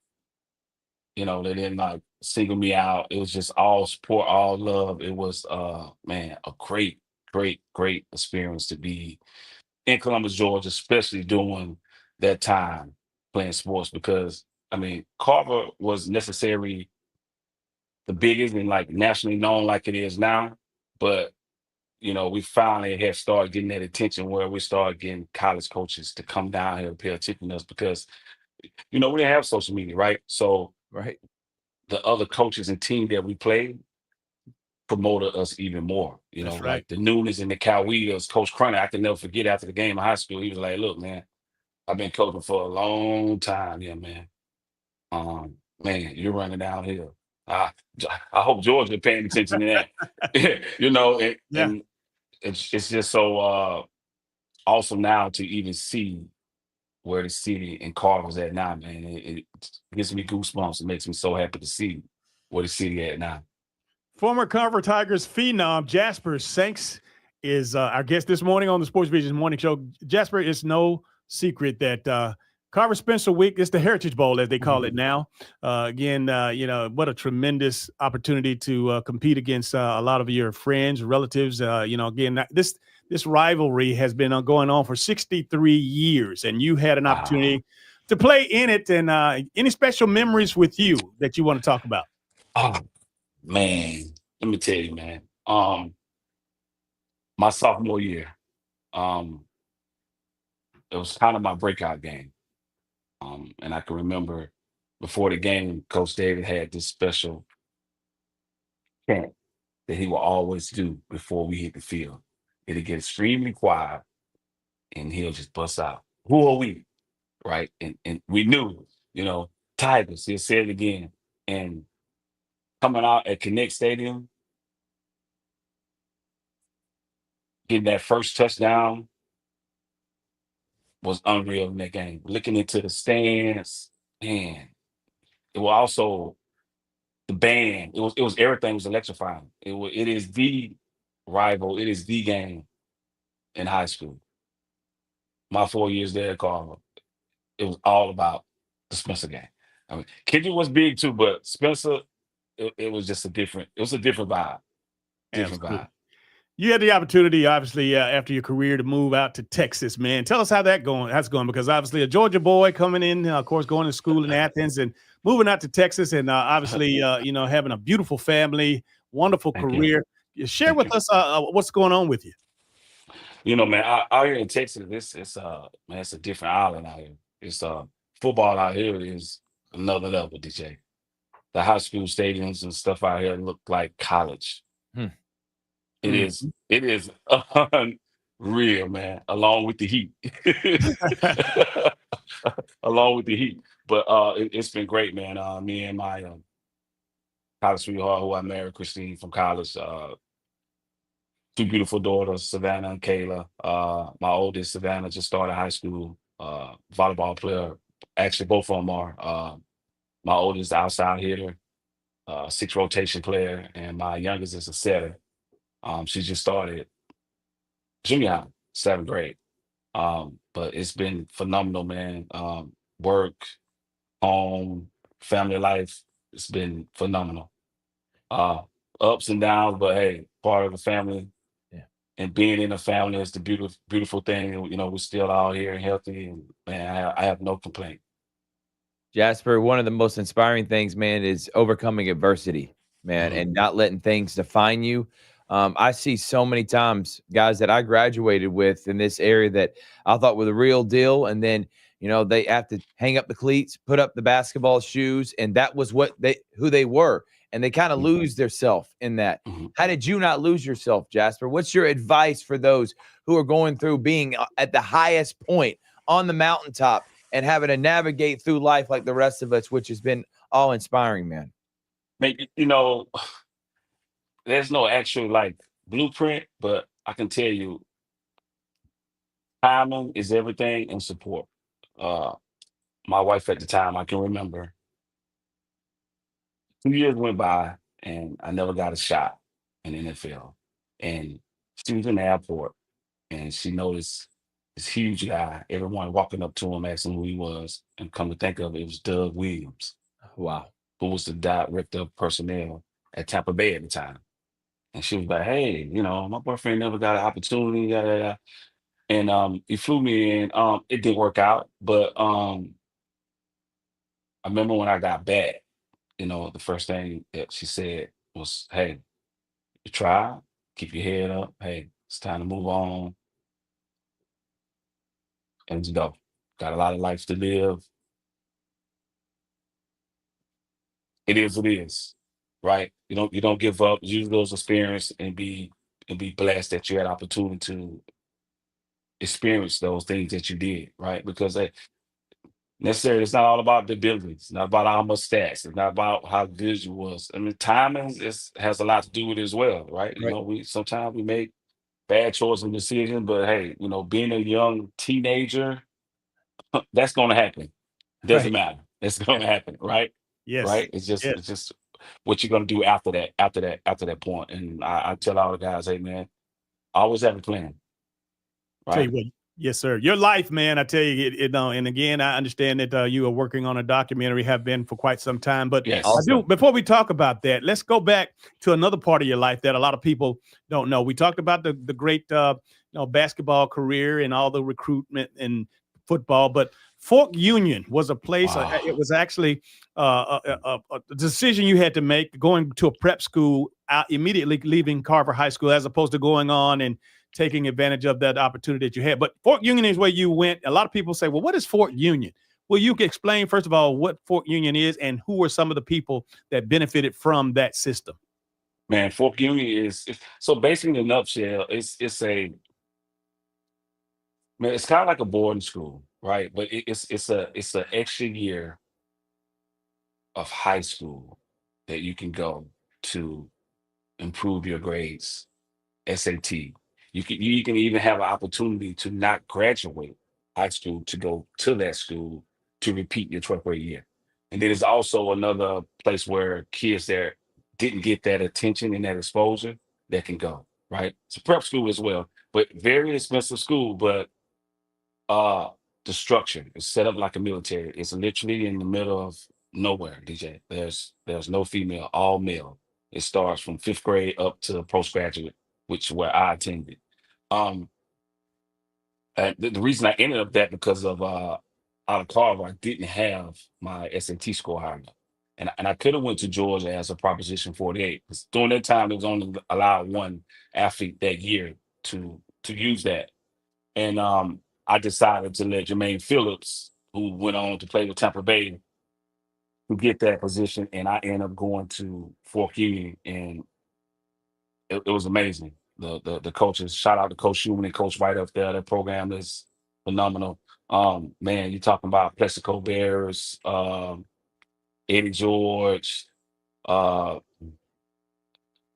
It was so many big name guys that went there. People didn't realize that went there and used that avenue, right? Because of whatever reason, right? Whether they didn't have SAT scores or whether they just didn't have the exposure or whatever the case was. But it was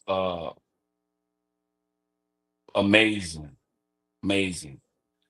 absolutely amazing. A lot of structure. Definitely, probably one of the hardest things that I went through in the 8-9 month span. All right, talk a little bit about the documentary. Again, we your life in a nutshell, man, has tremendous highs, tremendous lows, but all in all, like I said, you're still standing, a productive father, citizen, and again, man, but you're here to tell and to help so many others. Talk about that documentary and when can we possibly look forward to come out? Yeah, man, it had some steam in the beginning a few years ago. Will Santana, shout out to Will, man, a good friend of mine. It's basically from start to finish. It's called Inches Away. It's kind of like a double entendre, right? Inches away from making it to that ultimate level, to your dreams and goal, or you could be inches away from not being here, in jail, or just on a different path, and it just starts from Little League, Eastway, Yeah. to Rockchild, to Carver, to Fort Union, to the University of Georgia, and then after the University of Georgia. Like I said, it been on ice, but I just spoke with Will, man, probably a few months ago. Definitely going to get done, and then just like as we BJ yesterday, but that's definitely my goal, to get it done. But I didn't want to rush it, right? I want to make sure it's right, because that's going to be something that I think we're definitely going to benefit a lot of these high schools, junior high, even college players to see that story, right? I think, and that's something I'm definitely looking forward to getting out. Yeah. And we got a lot of people on there, man. I mean, you Todd Gurley, Champ Bailey, Musa Smith. Let's go. Oh yeah.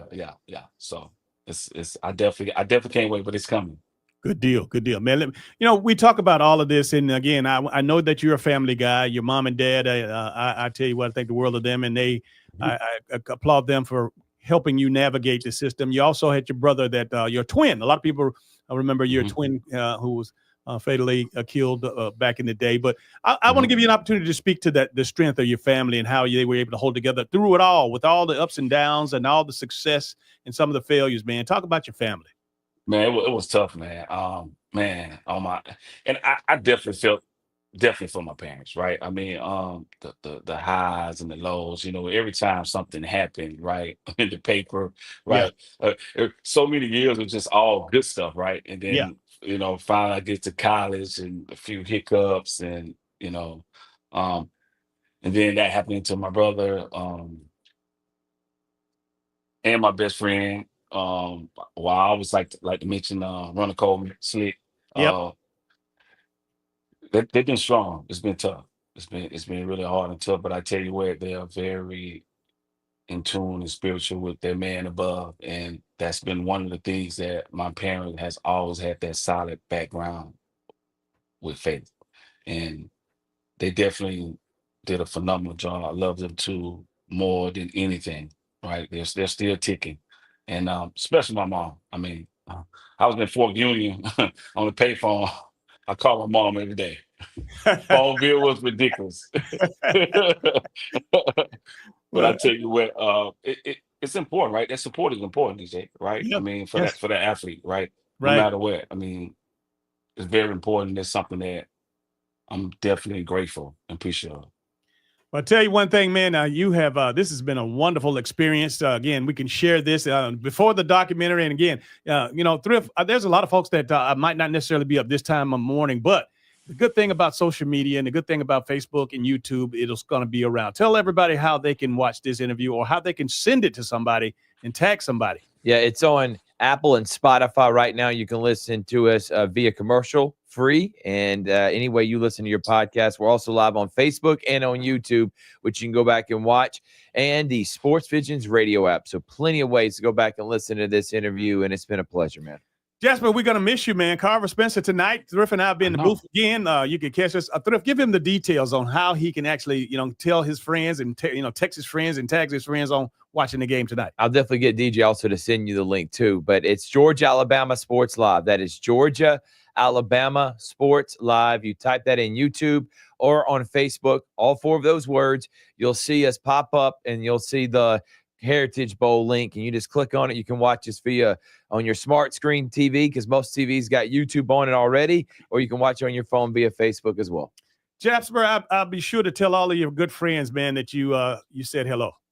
Oh yeah, absolutely, man. And also, I forgot, and to my sister Demetrius, I love you. Yeah, you couldn't get away without doing that, man. That's absolutely, man. Absolutely, my twin. Absolutely. Hey, man, thank you, and have a great rest of your morning. We appreciate it. Absolutely, you too, Dale. Saying Dale, DJ, thank you. Same thing. I know what you mean. Yeah, absolutely.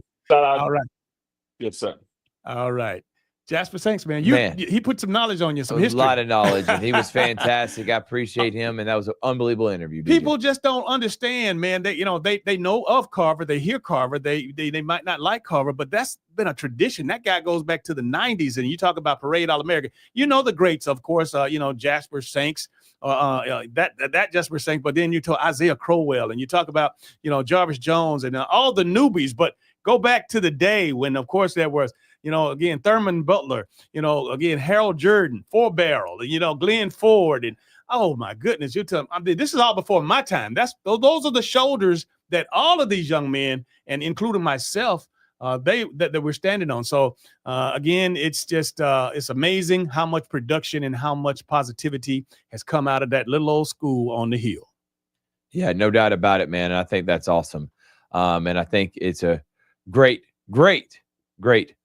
thing that we had Jasper on. So if you missed that interview, go to Facebook and on YouTube, and you can listen to us via Spotify and Apple as well, commercial free. So 2 wonderful high school All-Americans in the same morning, and 2 Georgia Bulldog running backs in the same morning. Man, I tell you, between Garrison, Hearst, and Jasper Sanks, the careers worked out a little differently, but man, both in my mind, they're winners. They're winners. They're champions because Jasper is a winner in life, because again, here's a guy that had the world by the tail.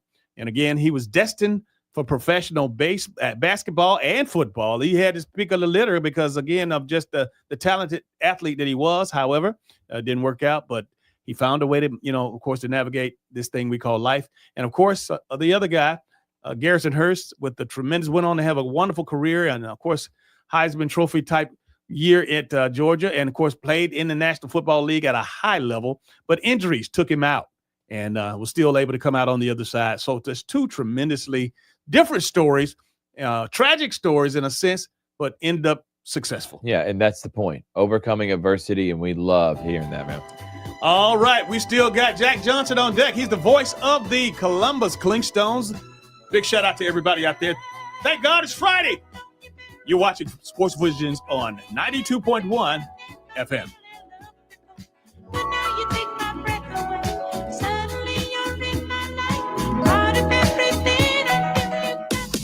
Hey, it's Dan Patrick. Thanks for waking up with the Sportsvisions Morning Show with DJ Jones and Thrift Behringer. Catch me at 9 a.m. every weekday morning, right here on Sportsvisions 92.1. Attorney advertising. Georgia. Attorney 770 Good Law Car Accident Lawyers. Paid after dramatization. Top Dog does not mean we are the best. No guarantees of success. Top Dog, I need your help. Need you to bite somebody. It's really not a person. It's really another dog. You'll never guess what happened. I got bit by a dog. It wasn't a regular dog. It was a police dog. I was minding my business. Well, I really wasn't. Police was outside.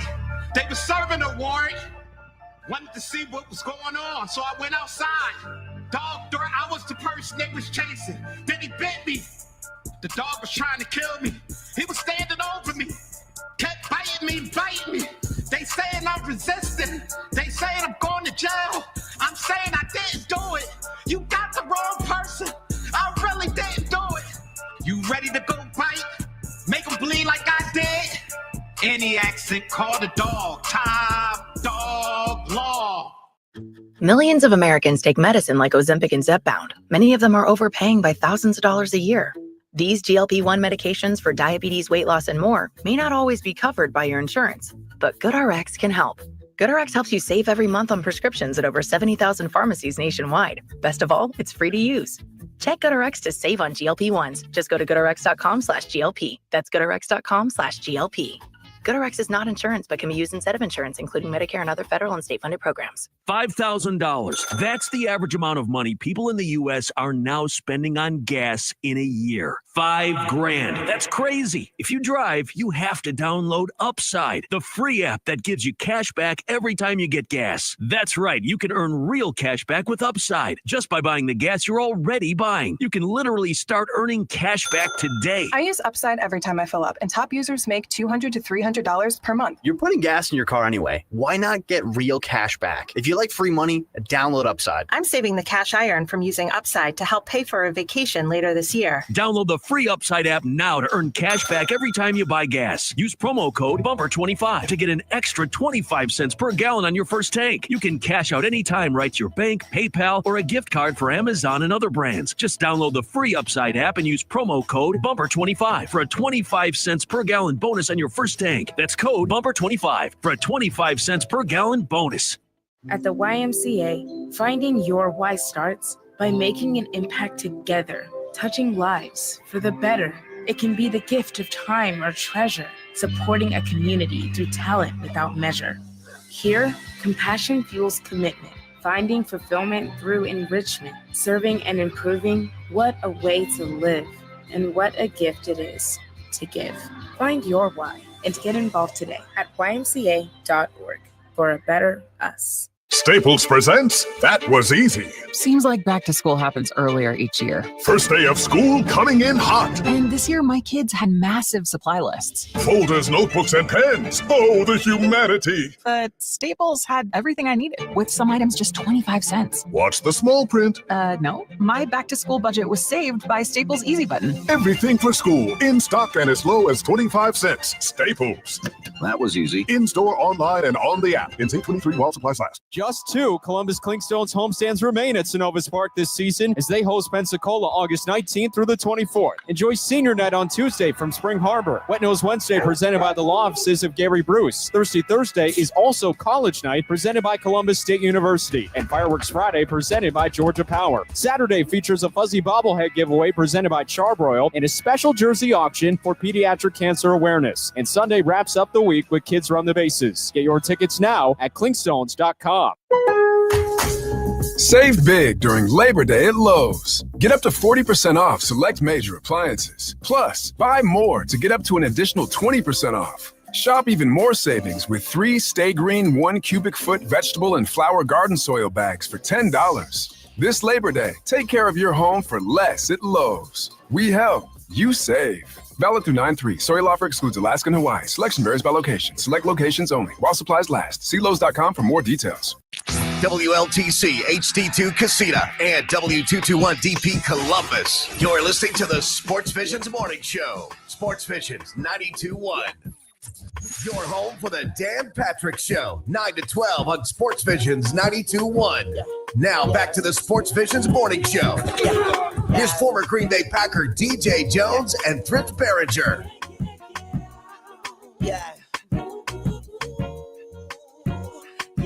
Good Friday morning and welcome everybody to the Sports Visions Morning Show. DJ Jones and of course Thrift Behringer. Good to see you, Thrift. Hey, listen, man. If I see one more guest bobbing their head, just like I just saw Jack Johnson, Jasper Sanks last interview. Oh, yeah. Come on, man. Garrison, Hearst. Hey, man. Music has a way of touching people like no other, man. Again, you talk about 2 great running backs we had on this morning, Garrison, Hearst, and, of course, Jasper Sanks, man. I tell you, man, 2 of the greatest high school running backs that I've seen in the high school, on the high school level. Of course, we're going to have an opportunity to see another great one in Zach Watts. And, of course, Kobe Coughlin and the likes today at the Heritage Bowl. That'll be at Memorial Stadium tonight at 7:30. But, again, right across the parking lot, there's a guy that has a job. He is the voice of the Columbus Clingstones. His name is Jack Johnson. And we got to help let's talk about it so Jack can help us figure out this traffic situation, man. What's up? Good morning. How are you, Jack? That's what I'm coming on for. Good morning, guys. Good. Do you have any idea? Rejoining music. Do you have any idea about this traffic is going to be? This is your first Heritage Bowl, so just imagine that stadium in front of you that you could actually look out and see in the press box when you're calling the game at about 400 yards away. That'll be probably another 15,000 people, or if not more, over there on that side. So get ready for it, man. I'm trying to kind of get you acclimated so that it's not a shock.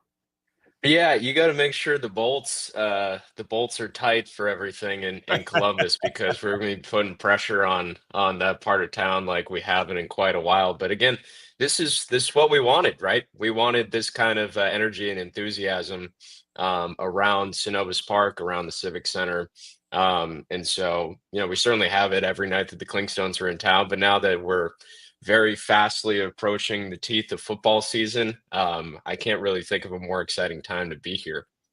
Absolutely. Hey, man, listen, obviously still mathematically in play for postseason. And again, with all the things that's happening, again, you got a great lineup coming on, and I'll let you do the honors of talking about who's going to take the mound for you on Saturday. But tonight, obviously, is very important in this series as postseason play is still upon us.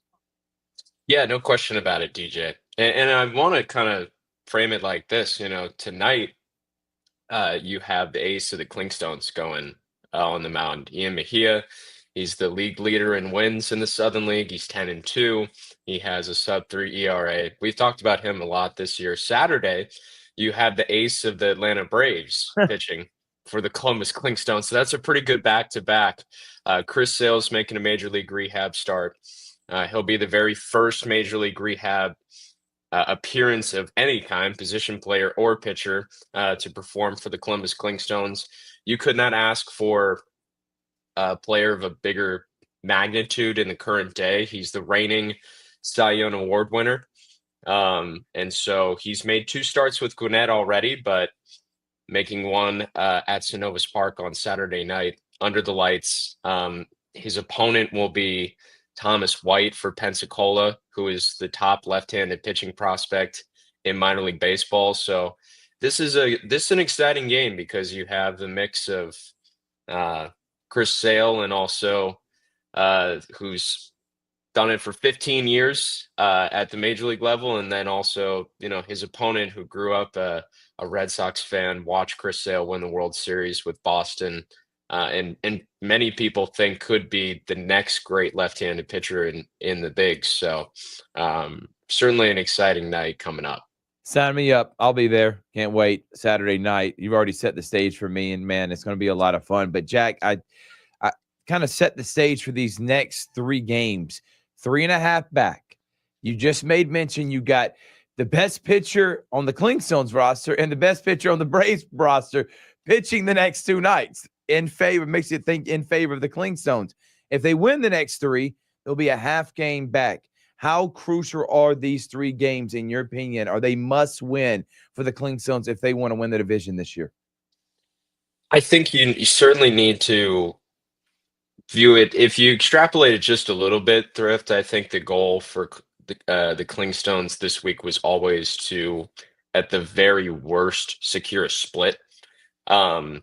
Right now, they probably should be leading this series 2-1 instead of falling behind a game, 1 win, 2 losses through the first 3. They were leading 4-2 in the 8th inning on Wednesday night, and Pensacola scored 3 times in the 8th and put that game away. So I think the only real uncompetitive game Columbus has had so far in this series against a team that they must surpass to make the playoffs was the series opener. They got shut out that night, but it was still a performance where all the runs for Pensacola were scored by the end of the 2nd inning, and there was 7 shutout innings after that. So I think as long as they guarantee a split, and like you said, you have the pitching lined up to at least do that. If that ends with a Sunday loss, then you're right back to where you were. You're 2.5 games back. There's 18 games left in the season. They go on the road. They play Rocket City, which is, no offense to Rocket City, but they've struggled for much of the year. So that's a good chance to make up ground. And then your final 12 games are home against Montgomery, who they must beat, and then on the road against Pensacola. It's exciting baseball coming up. Jack Johnson is our guest this morning on the Sportsvisions morning show. Jack, obviously Saturday, Chris Sale, best pitcher that we've seen ever in Columbus, Georgia, on the mound. In addition to being responsible as the voice of the Clingstones, you're also responsible for the local media. Any big media requests? Are you expecting an influx of media folks? Much less, how the ticket sales going with this game? Yeah.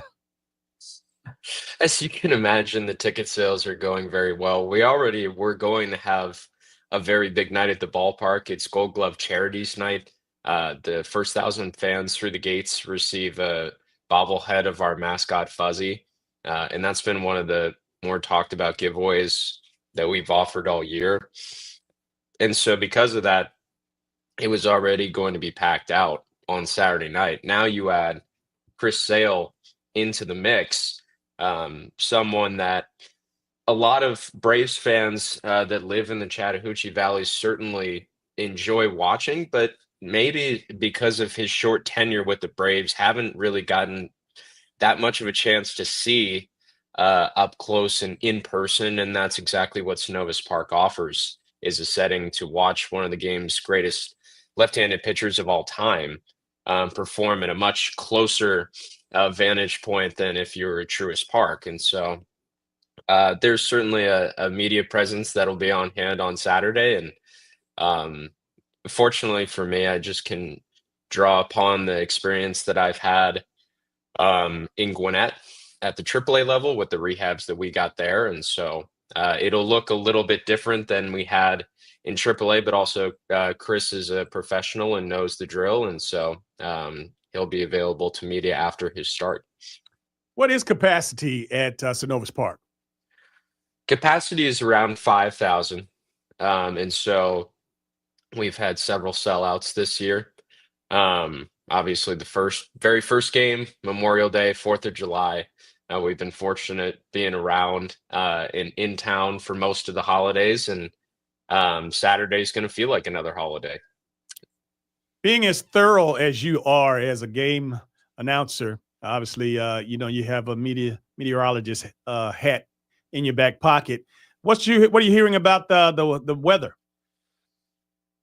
Well, it's tough to tell because we really should have been rained on last night. Right. Y'all kept playing, and I'm sitting in a delay for an hour and a half, literally not even probably 5 miles from you, man. I'm like, how are the Clingstones playing? I'm still waiting on this game to start. Yeah, it was as dark as I've seen the ballpark without it raining. Maybe a few drops touched the playing surface, but it really did feel like we were playing until the end of the top of the 5th. It was a 2-1 game. Columbus was really just holding on in that sequence. The bases were loaded. There were 2 outs, and it felt like that was the last out to get. And then it just broke up. There's something around Synovus Park where it has a magical effect at times to break up storms. And at other times, it seems to pull every storm system from within a 1,000-mile radius together on top of the field. And so it really just kind of depends. You flip the coin, you say a little prayer, and you see what the weather gods have for you in store that night. Chalk that up to the old, Golden Park gods on the banks of the Chattahoochee River, man. I mean, it's a special place. And again, how's my friend Brendan Seaver doing, man? Because obviously he has done a tremendous job, and the field has weathered, the heat is weathered the rain, and it still looks like artificial surface down there. Yeah, it feels amazing just to walk on. That's not the grass that I grew up on, for sure. And so he has done a tremendous job. Himself, Danny Enright, the entire grounds team in Columbus, first rate. And that speaks a lot to Pete Lavin putting the team together in Columbus. I would say that Pete has hit across the board on everyone that he's brought in to establish a culture. And the culture is very strong with the Clingstones. And so that's really impressive when, for the most part, you're starting from the very ground floor trying to build a foundation. And I think a lot of things have gone well this year, and there's a solid foundation to build on for year 2 and 3 and so on and so forth. Jack, is there anything logistically you have to do for the Chris Sale arriving with the team? Like what's the plan? As much as you can elaborate, how does that go about? When does he arrive? When does he get with the team? When is he having an opportunity to kind of speak with some of the young players? Or is it just show up with game time, throw his innings, get out of here? Yeah, I think at this stage of Chris Sale's career, one, he knows how these rehab starts operate. He has a good feel for them. Unfortunately, because of how his career has developed, especially over the last few years, he's had to make more than a few rehab starts. And so, yeah, I think he will be 100% about his business when he gets in, but I don't think his business is limited to just what Chris Sale is doing that day.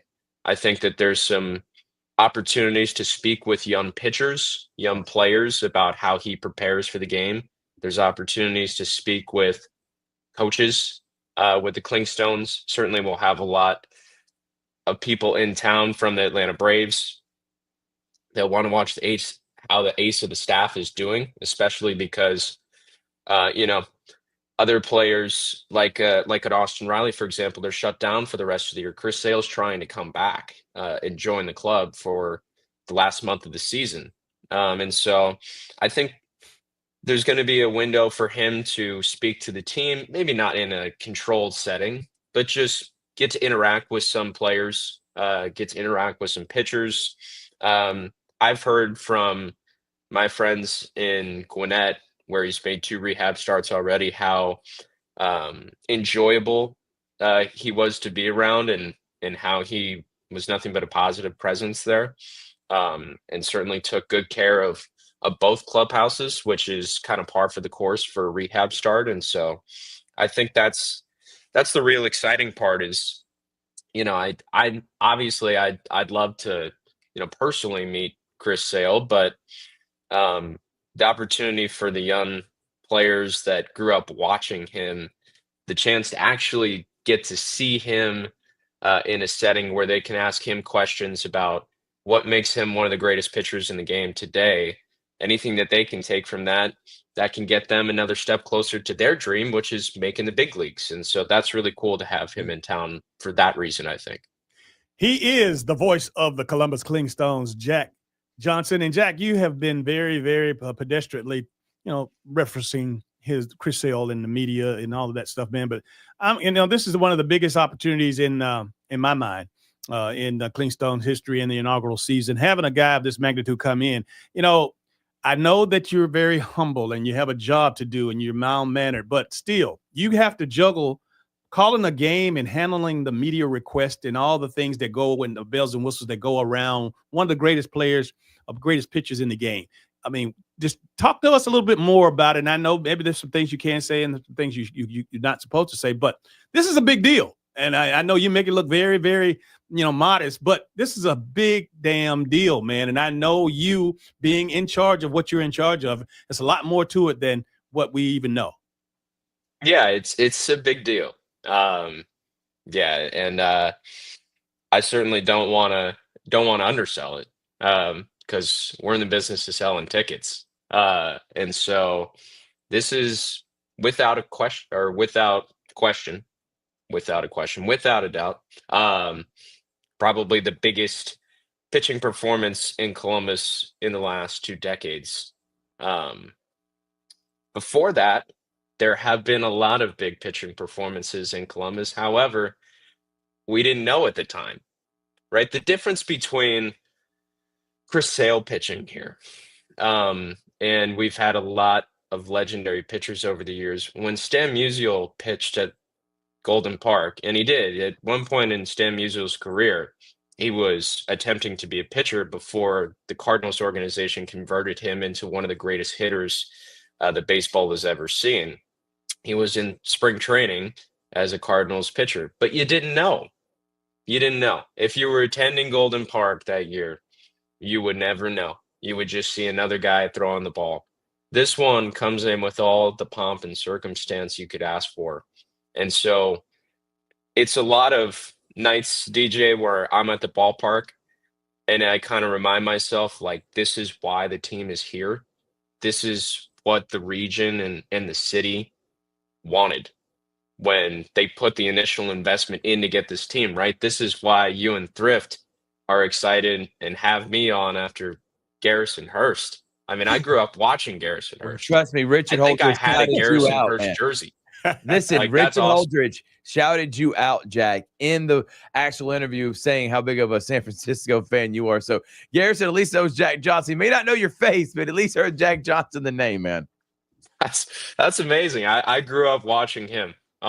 So that's obviously super cool. But yeah, this is one of those moments, DJ, for sure. And obviously we hope it culminates in a dream finale, right? The ending that everybody wants, which is a championship in year one. That's still achievable. Right. They're only 3.5 games out, and they're playing the team that they need to pass. And so with all that kind of projected onto the screen behind Chris Sale, right, in the background as he takes the mound, I can't think of a more anticipated performance at Synovus Park than the one we're going to have on Saturday night. Yeah, I can't either, man. And I think it's going to be an incredible atmosphere. And like I said, I look forward to being there and covering it and being a part of what should be a fantastic event. Jack, though, David McCabe was on fire last week. I'm talking about his bat literally was burning. And then he got sent up, man. I mean, that is just the luck. Now, I understand Chris Sale's coming down. That's good luck in for the Clingstones. But then you take away the best bat you had. How has that hole been this week? Do you think that kind of took a little bit of luster out of a team that was really starting to click before one of the biggest weeks of the season? I just kind of hate that we lost him for this week because who knows what would have happened. Right. Yeah. No, I agree.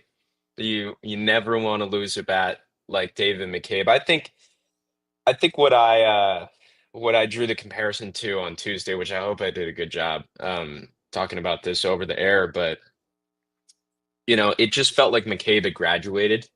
Right. There just becomes a certain point where you just age out, and whether that be in sports or whether that be in school, you just start having all the answers to the test. And for McCabe, that just happened very quickly. And that's typically how it goes. Not everyone displays gradual improvement. Sometimes everything has to coalesce. And then all of a sudden, you light the fuse and the cannon fires and off they go. And for him, he nearly had his season home run total in a span of 2 weeks. Less, 10 games. He had 5 home runs for much of the season. Then it was 6 entering the Rockets City series 2 weeks ago at Synovus Park. He homered later in that series for number 7, or I think number 6. And then he erupted for 4 home runs in 3 games in Biloxi. And that was on top of being the best consistent batter in the Southern League. So it felt like he had graduated.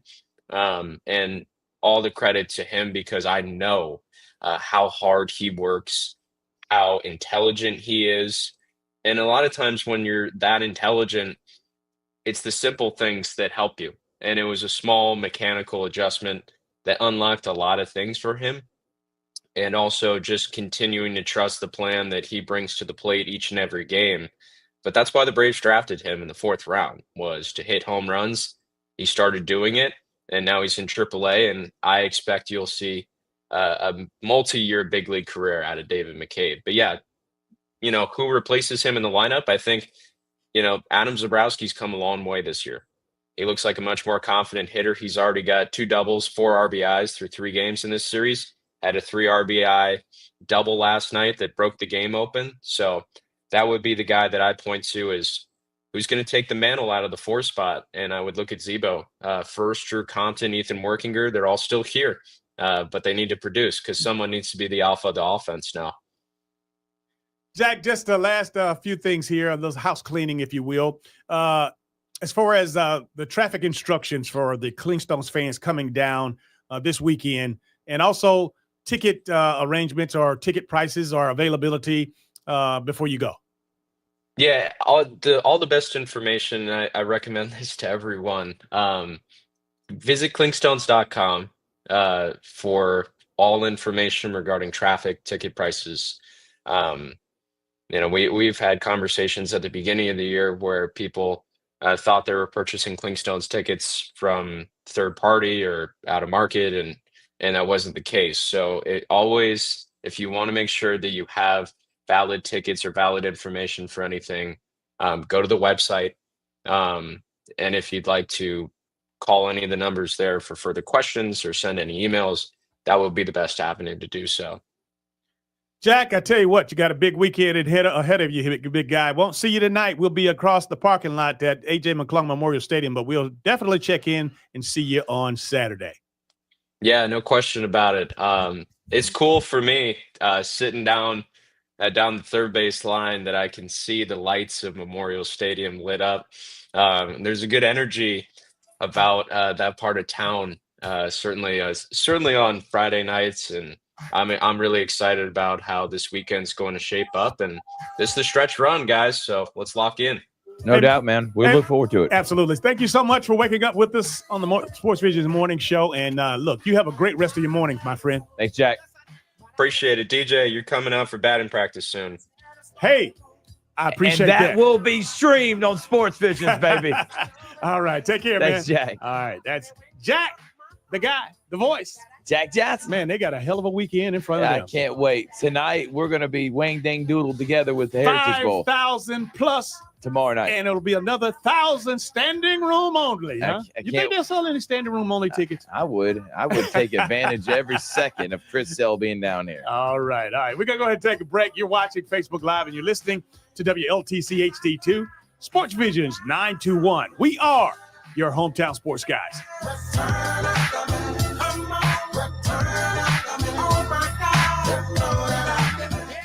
Hey, it's Dan Patrick. Thanks for making us your home for local, regional, national sports talk in the Chattahoochee Valley.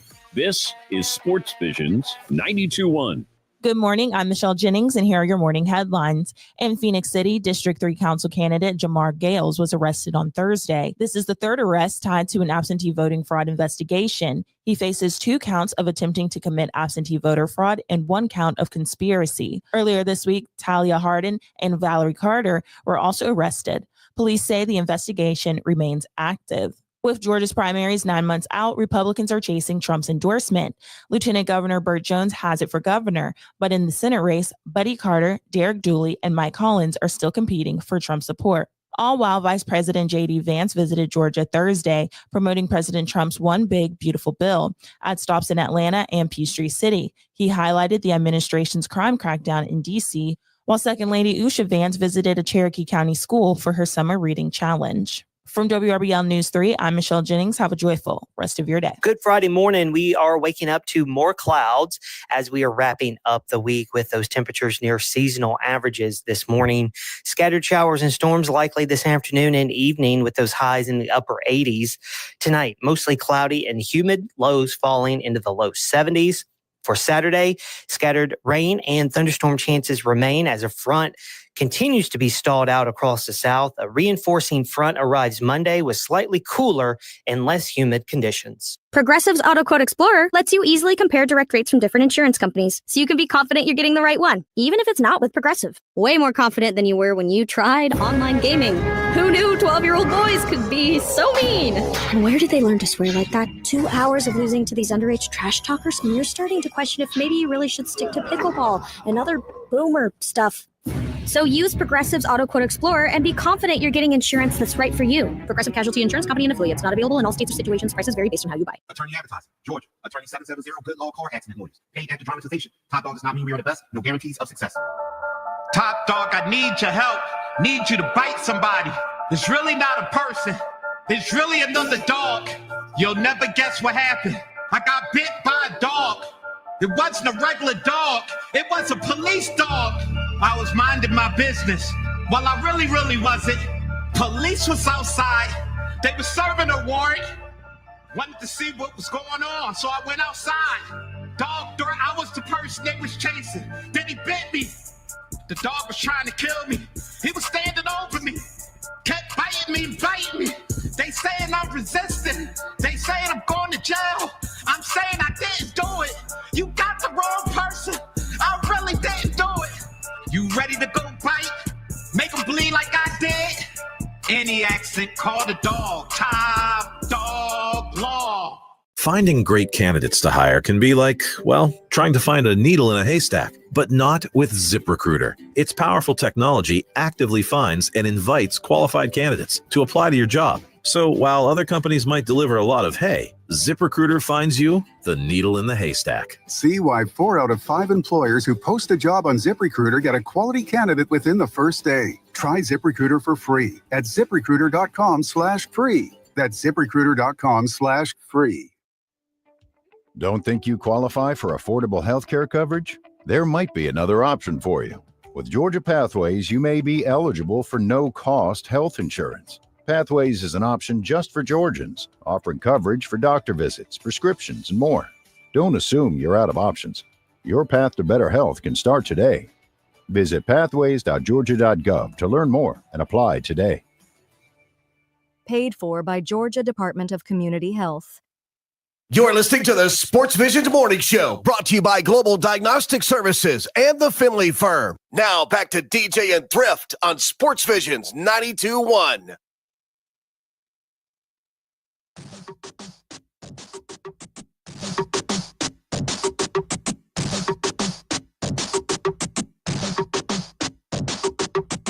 Welcome back to the Sportsvisions Morning Show. DJ Jones and Thrift Barringer. Man, oh man, I tell you what, we've had a wang dang doodle of a time today, man. Let's go ahead and try to unpack some of this great broadcast that we've had today, man. First and foremost, Garrison Hearst, who, a lot of people they're just not realizing this morning, because it is in the morning, and, you're kind of cloudy and foggy in the morning. You don't really know what's going on. But the fact of the matter is that, we've had a damn good running back, a professional and college guy that's pretty well known. Again, we just had a casual conversation with him on our local radio station, the only live and local radio station in Chattahoochee Valley, East Alabama, West Central Georgia. But Garrison Hearst was on live with us this morning, and I don't think it registered quite well yet. But the fact of the matter is that he was here and had a couple of damn good San Francisco 49er fans with Richard Holdridge as well as Jack Johnson on as well. And those guys are beaming. But, again, for the folks that, that know Garrison, they could appreciate those days at the University of Georgia, much less with Lincoln County. And, of course, certainly his days in the NFL. Yeah. What an interview, what a time, and what a running back he was back in the day. And overcoming adversity and overcoming injury to still have a great career is unbelievable, man. And the hometown hero himself, Jasper Sanks, a guy that he was up in the stars, man, at one point in time, and in both sports. I mean, that's very rare. You hear that a guy can achieve so much in one sport, much less two, basketball and football, and of course fall from grace and to, of course, land on his feet. And I'll tell you what, man, again, the stories that he can tell and the life lessons he can teach and preach. And again, he's working on this documentary, and I'm going to do everything I can to make sure that they get it done, because you know what, sometimes, you don't have to have any words. Sometimes you just throw in the tape and, of course, close the door and let the kids watch and let them see everything unfold, because in his life, here you talk about a guy, not just a one sports star, superstar, a two-sport superstar, had the world by the tail, of course, dealt with that thing called life, and, of course, had to readjust and still came out on the other side successful. And that's the part I wanted to promote more than anything, is not letting things like that define him, to go on and have a beautiful family, beautiful career, and happy with himself and how things play out, because those are some things that just hard to overcome, hard to compartmentalize in your head. And for those who are able to do it, I commend them, and they're inspiring to those that are around them that are maybe going through similar things. Absolutely. And again, you just think of the mental stress and the psychological issues that could have become an issue,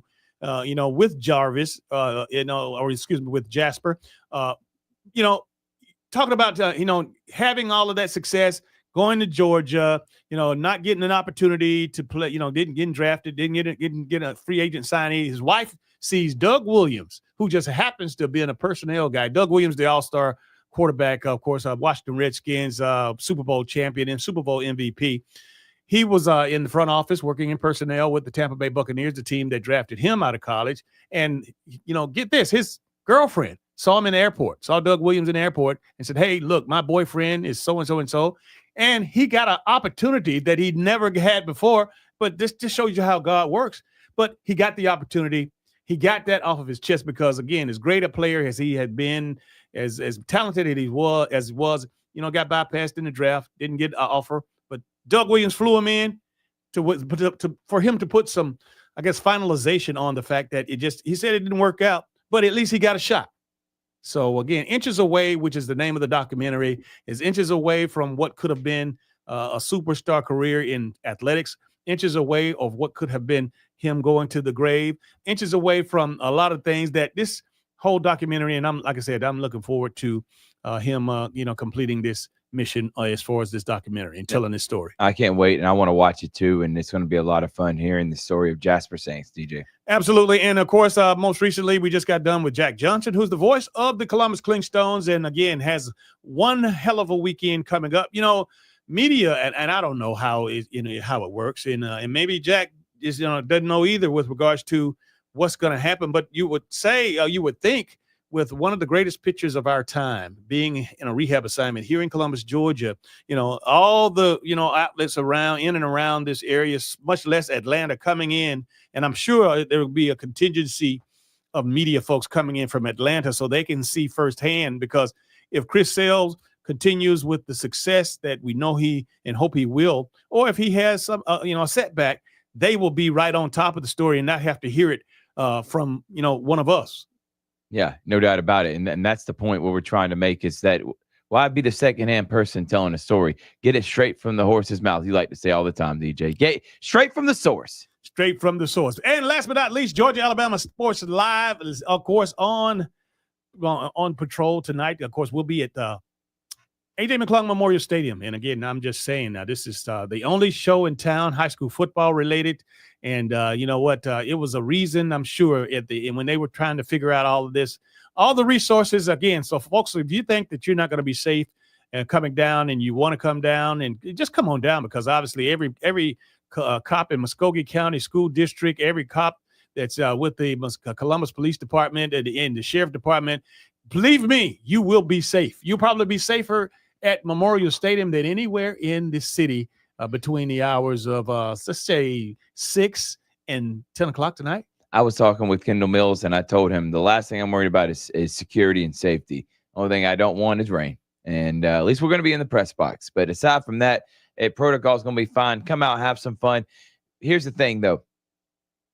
For young people, got to come in acting right.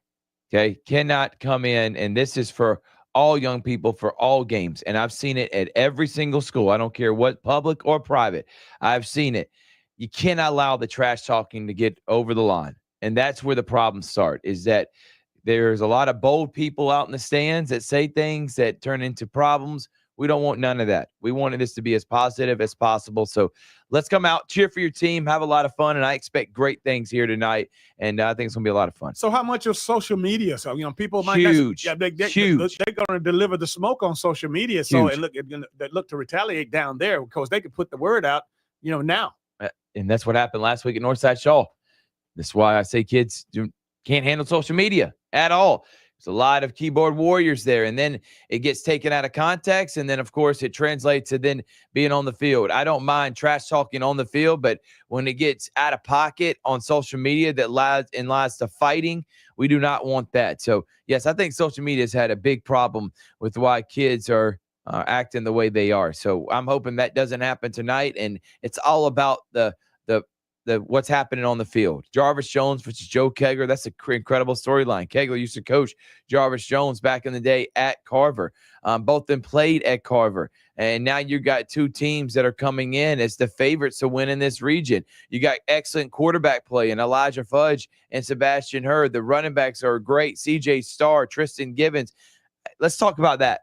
Nothing else. I don't care about anything else that happens outside of that field. So let's make sure it stays positive. And for the adults out there, let's keep the peace while we're watching the game. Want to give a shout out to some of the folks that have been definitely checking in with us this morning on our chat. Of course, Jennifer Behringer, your mother, happy Friday, she says.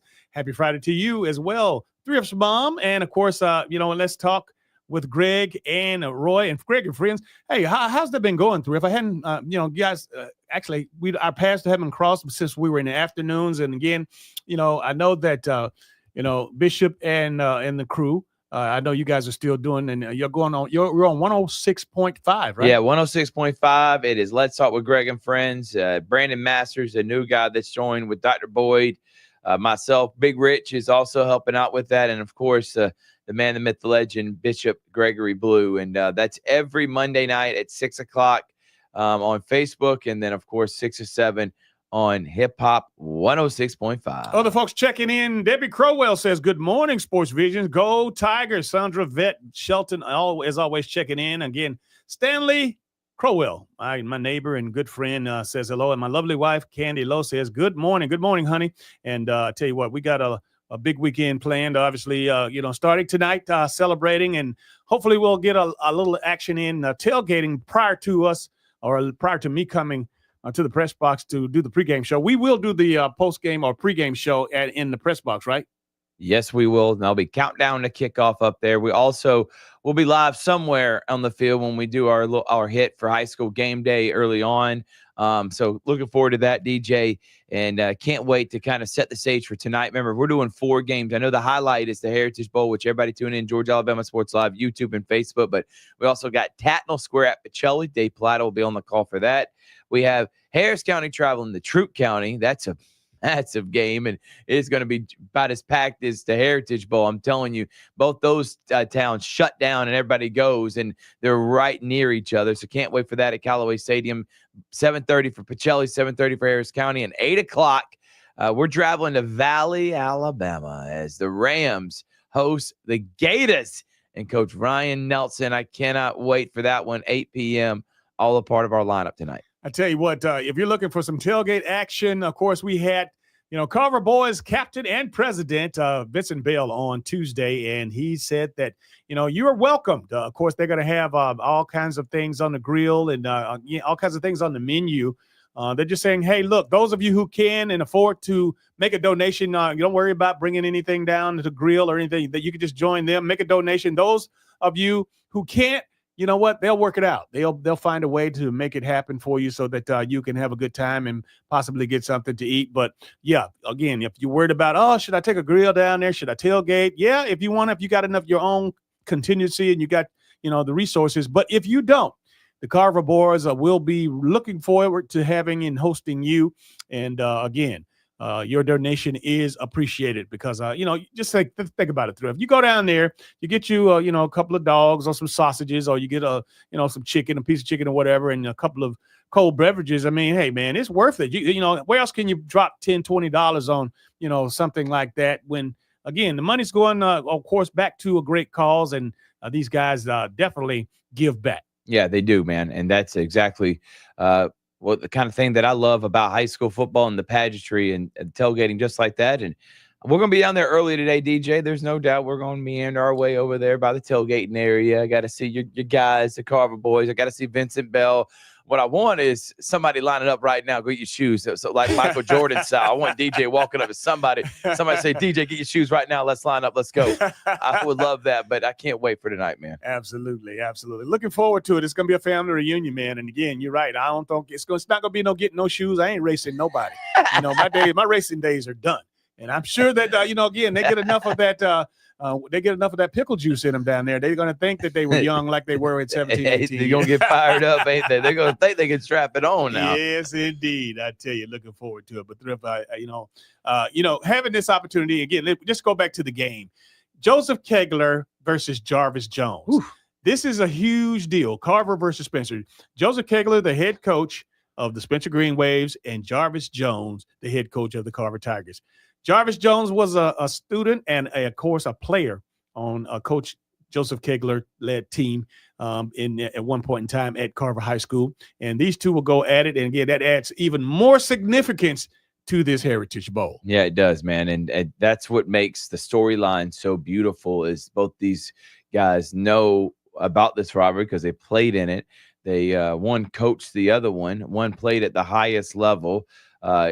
Also, Kegler was the coach at Carver, and now he's at Spencer. More than anything, he'd love to take down the Carver Tigers. Spencer has not won since 2017. 28-18 was the last time they did, and then been a couple blowouts in there. And then last year was the closest game it's been since that Spencer win back again in 2017. So can't wait for dissecting that one more tonight on High School Game Day and counting down the kickoff. 63 years that these two teams have been going at it, man. I tell you what, the year I was born back in 1962, I believe the first year of the Carver Spencer game, and ever since that time, and that point in time, man, this has been one of those things against the Hatfields and McCoys. How did you do against Spencer during your playing career? I didn't remember. And again, a lot of people know my career record being into the 10 years that, the 4 years that I was at Carver, not winning 10 games, but obviously probably 2 or 3 of those games were against Spencer. So believe it or not,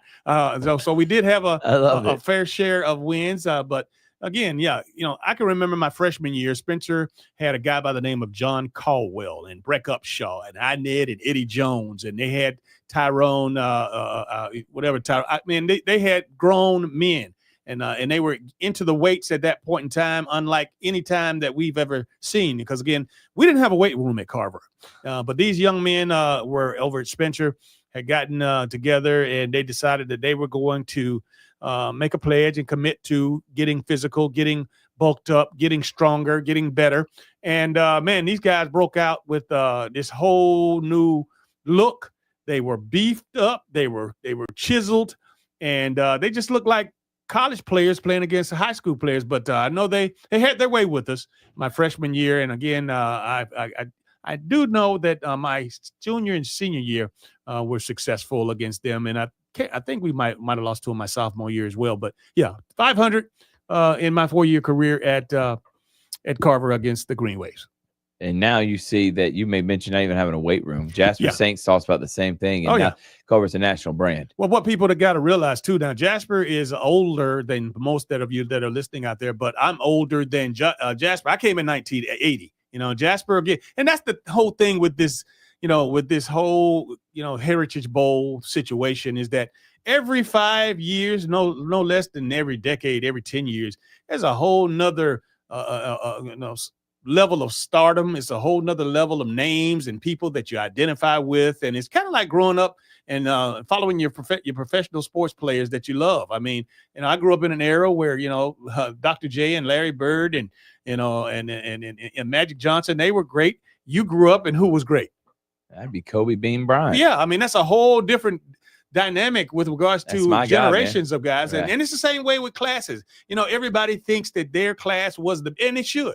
But at the end of the day, when you think about it, whether you're Carver or Spencer, everybody's family. Now, certainly, you think your time was better than others, but don't disrespect the periods of time that came before you. And again, I'm talking about, 63 years ago when they were playing, there were some players that thought that were probably just as thought of or well thought of and just as talented as some of the guys that you see today. So don't disrespect those founding fathers, and don't disrespect the fact that, you are part of that heritage. You're a part of that culture. Yep. You are part of that history. And with all due respect, be respectful. Yeah. All right. And we got to make sure we pay homage, like you said, to all those that have been giving back and been a part of these programs. Absolutely. All right. We're going to take our final break of the day. You're watching Facebook Live and you're listening to WLTC HD2 Sportsvisions 921. We are your hometown sports guys. Going out of the way when I should have went home. Only time of the day I get to spend on my own. I was tripping on. This is the Sportsvisions Morning Show. Let's do this. Sportsvisions 92.1. Lowe's has the Labor Day deals you need to give your home a new look. Buy one, get one free select interior paint via Visa gift card rebate. Then add the final touch with 2 for $8 on select 2.5 or 3-quart mums. Refresh your home and save big while doing it. Lowe's, we help, you save. Valid through 9/3. Mums offer in-store only. Selection varies by location. While supplies last. More terms and restrictions apply. See Lowes.com/rebates for details. Famous Footwear has the latest styles from all my favorite brands like Nike, Adidas, Crocs, Converse, New Balance, Birkenstock, and more. And with over 830 stores, Famous Footwear is always nearby with fit experts to make sure my new shoes fit my feet and mom's budget. She says the prices are like really good, so you don't have to overspend to make it famous. Right now, buy one pair of shoes, get one half off at your local Famous Footwear store. Some exclusions apply. DQ presents The Sound of Happy. Hear that? That's the DQ Chicken Strip Basket. Only $7.49 for a limited time. We're talking 4 100% white meat seasoned chicken strips served with fries, Texas toast, and DQ signature country gravy. Yeah, you heard that right. For crunch time and no time, it can only be the DQ Chicken Strip Basket. Just $7.49 for a limited time. Get it delivered in the DQ app. Happy tastes good at participating locations. Finding great candidates to hire can be like, well, trying to find a needle in a haystack. But not with ZipRecruiter. Its powerful technology actively finds and invites qualified candidates to apply to your job. So while other companies might deliver a lot of hay, ZipRecruiter finds you the needle in the haystack. See why 4 out of 5 employers who post a job on ZipRecruiter get a quality candidate within the first day. Try ZipRecruiter for free at ZipRecruiter.com/free. That's ZipRecruiter.com/free. Hey there, fellow travelers. It's me, the Hotel Whiz. Before you go anywhere, call me day or night for hotel rates too low to publish. I'll save you up to 75% on over 500,000 hotels across the globe.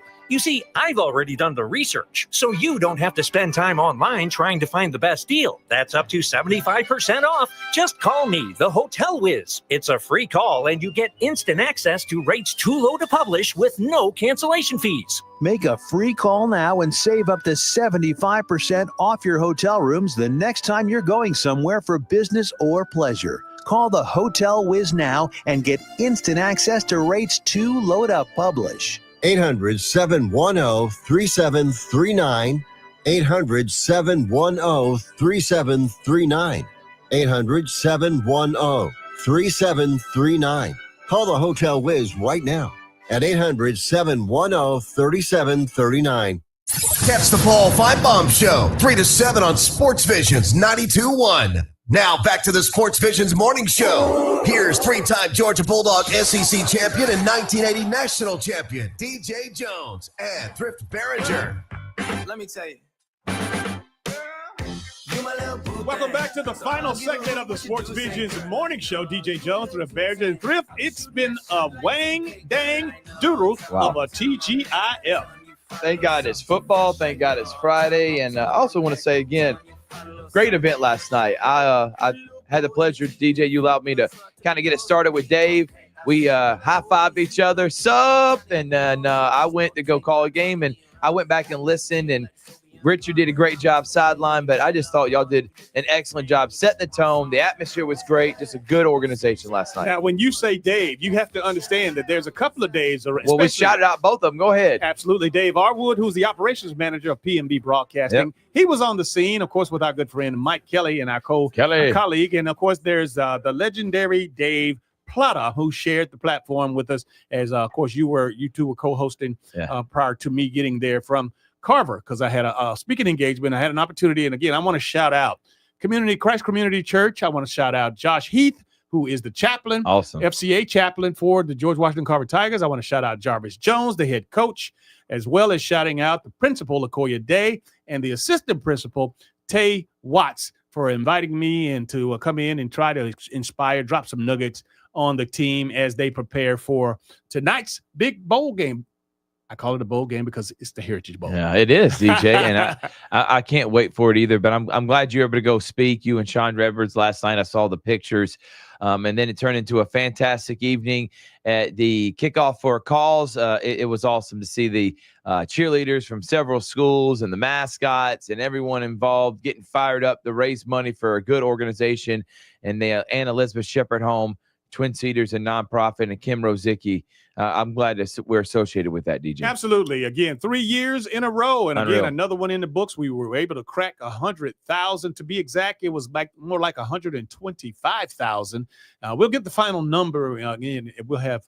I know that's more than years past. No, actually, we've been over 200,000 for the last 2 years. I didn't know that. Kim was on the show and told us. You forgot about it. Yeah, I asked her, how were we doing? How much money had we raised? And again, this will take us over $300,000, well over $300,000 as far as the first 3 years. So, man, I tell you what, that's no drop in the bucket. It's not, man. And that's exactly people wanting to give back and believe in an organization like that. So, again, I thought last night was excellent. I want to shout out Ty Jackson. We hadn't mentioned him. He was the guy producing with Richard and helping run the camera and everything else. Great job. And great time last night. I've got a bunch of great feedback. And also DJ Cashflow. Got to set the vibe, man. Yes. He was excellent. He was. I tell you, man, we had a dance off with the mascots, and of course, that. there was a few, participants that decided to go out and dance with the mascots. I saw that. They were having fun, man. Absolutely. That's what it's about. It was indeed, man. I tell you, Thrift, you know what? Again, we have several hours before we have to get ready to go down to A.J. McClung Memorial Stadium, the place and the site of the Heritage Bowl. And I know that we got some things to get done this morning, but prior to that, are you going to have an opportunity to relax at all? I am, as soon as I leave here, because I got home last night about 12:30 and then got up here today. Going to go back home, relax, kind of regroup, do some prep, and get ready to head to the stadium. Be there about 3 o'clock, get everything set up. By 6, we're doing game day. By 6:45, countdown to kickoff. 7 o'clock, we got Spencer and Carver under the lights at Memorial Stadium. Yes, indeed. I tell you, looking forward to it. Big best of luck to both Joseph Kegler, the coach of the Spencer Green Waves, and Jarvis Jones, the first-year coach for the Carver Tigers. And I tell you, man, looking forward to the tailgate action. I tell you, Vincent Bell and, of course, all the Carver boys. Hopefully I'll have an opportunity to stop in prior to getting over to the press box with you. And again, I have to hit it and quit it because these guys, if I mess around and hang out too long over there, I'll have too good of a time. And you'll be like, where's DJ? You'll be blowing my phone up. Where's DJ Jones at? Somebody go get him. Somebody get on the, I'm going to tell Kendall, go get on the golf cart and grab DJ for me. Absolutely. All right. You hear the music. You know what that means. That's going to do it for this edition of the Sports Visions Morning Show. On behalf of Thrift Behringer, I'm DJ Jones, reminding you to keep your eye on the ball.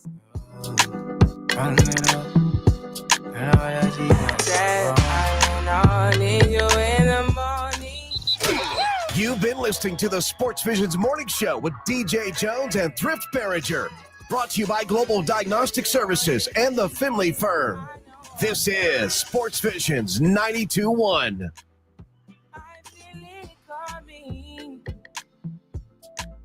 Time is of the essence. I try to teach you, but I need some lessons. I need to give it all. I try to live, but I can't. I don't know why you're the one. Turn me out of my mind. You don't need no other body. You don't need no other body. Only you feel on my body. Only you feel on my body. You don't need no other body. Say now me they mess up my mind, and I me they make you free up your mind. Say your body talk to me nice. Say now my love you didn't need for your life. Yeah, our love no be lie. Say yeah, we did together, yeah, day and night. Yeah, if I leave, you go by. Yeah, if you leave, I go stroking by. Your body, baby. Loving your body, baby. As you're whining your body, baby. So crazy. Loving your body.